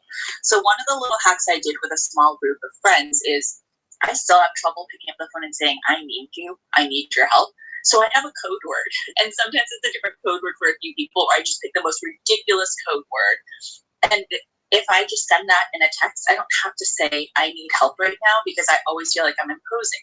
But if a friend of mine gets that code word, they know that in the next few hours, they can pick up the phone even for 5 minutes to talk to me. It would be a huge help. So I think as we talked about some of the mental health issues, especially not just as an entrepreneur, but this year we've all been through, and the stuff that Texas is going through, that's my little hack. And it's so silly and childish, but it really works. And then I let them do that with me, and then we've got each other without having to feel like we're stressing, right? And I will say this, earlier when I was telling you somebody gave me advice about entrepreneurship being lonely and hard, it's Nate.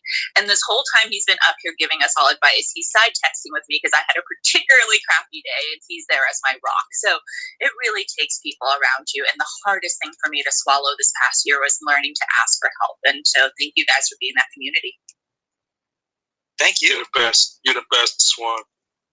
No, you are. You literally made me tear up. So this man is incredible, guys, with everything he gives. And all of you guys for the advice tonight. I learned so freaking much. I will probably follow up with all of you for more detail. And so thank you, Jason. You're the one that helped pull us all together. Tremendous people with thoughts and ideas, all kind of based around that initial idea that we were thinking about with Entrepreneur, and just the story that you had. But ultimately, it turned out to be something so special. If Clubhouse was here, I'd thank them as well, because I love this platform. And I hope we can do this again. Is that right, Jason? Yeah, let's do this again and again and again. This has been just a tremendous conversation. And so, and actually to build off something that Swan said a second ago about how he wants to follow up with everybody in this room. And this is what happens, to go back to something that we talked about in probably the first just couple minutes here that I had quoted Mario on, which was about how vulnerability is the new currency. When you put it out there, people respond. Because the thing is that everybody inside is struggling with roughly the same things. This is sort of the crazy irony of entrepreneurship I have found, is that so many people suffer the same exact thing alone, because they don't realize that if they let the guard down and they open up about these things, that everyone around them is going to say, oh, that's me too. And then as soon as you share that, well, then you've built a connection that you want to last, that you want to build longer than the moment that you're in. And I think that that's sort of what's packed into what Swan just said there, is that when you are open about these things, that, it builds a kind of connection that is just impossible if you're closed. So with that, Jason, before I feel the close coming on. You and I have been on. That was it. There was the close. Yeah. And you and I have been on so many panels together that I can read you, brother. I already know the deal. I just wanted to say one other thing about you, and that's why I'm interrupting you. If you all love what Jason is talking about, first off, I can vouch for knowing Jason for several years, so please follow Jason. He's a really stand-up guy. Thank you, Adam, for really putting this together. Ed, the mayor of Clubhouse. It's really been an enjoyable experience with learning so much. I wrote so many notes down. Jen, thank you for that note about Amazon. And I could go through this whole list about everybody in here, but I just want to say one thing. If you all really appreciate what Jason is doing in terms of putting things together, one of the things that I would love for you all to check out, which is something we're doing for the Clubhouse community, and it's for podcasters. Jason is going to be at the Clubhouse conference. It's not Clubhouse conference. It's a podcasters conference. But it's the first one that we're doing on Clubhouse only. And Jason's going to be talking about how to turn your podcast into a book. And so if you've heard from him tonight and you really like what he's got to say, you've got to hear his podcast. It is one of the most amazing. How many words is it, Jason? 8,000 words? Oh yeah, every episode is about it's about 8,000 or 9,000 words. But Mario, I appreciate this, man. You're hired as my hype man. I was not. No, I just had to put it out there because it's so good. And if you enjoyed this conversation, you're going to love that podcast. So check it out or attend that conference, Podcast Culture Conference that he'll be speaking at. Can vouch for all of Jason's podcasts. Everyone needs to go give him a listen. Right? I mean, I'm not joking. I'm not joking. It's so good. They're so good. Well, you guys, I cannot express my appreciation for you more. I do not want to turn this into an amazing promo fest for Jason, because this has really been. I've just been honored to stand in the middle of all this and hear the amazing things. And this is exactly. I just have to say before we close, we didn't know exactly what was going to happen tonight, because this is the first time we've done something as Entrepreneur Magazine. I've popped around Clubhouse before, but to establish a room, to set it up with some amazing people who are going to come in. Everyone you see here, to Adam and Ed, who made sure that this thing was going to get in front of the kinds of people who were going to need it and use it and take value out of it. I'm totally honored that we started the room 4 hours ago. Is that right? And boy, it feels like it started 5 minutes ago. I mean, except that I'm exhausted. But otherwise, the just amount of unbelievable value that you all brought, and insights, and willingness to just be really raw in front of a large crowd is just humbling and honoring. So thank you. Sure, go check out my podcast if you want. But that's not what the point is. The point is, thank you. These are important conversations. We will definitely have more of them. I will be in touch. Please be in touch. And you're all amazing, and good night.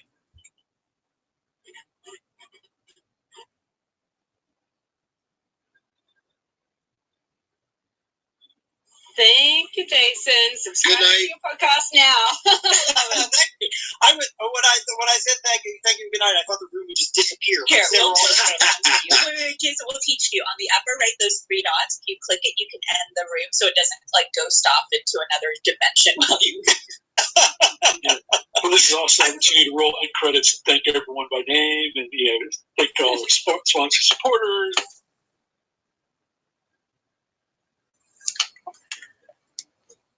Thanks for listening with me.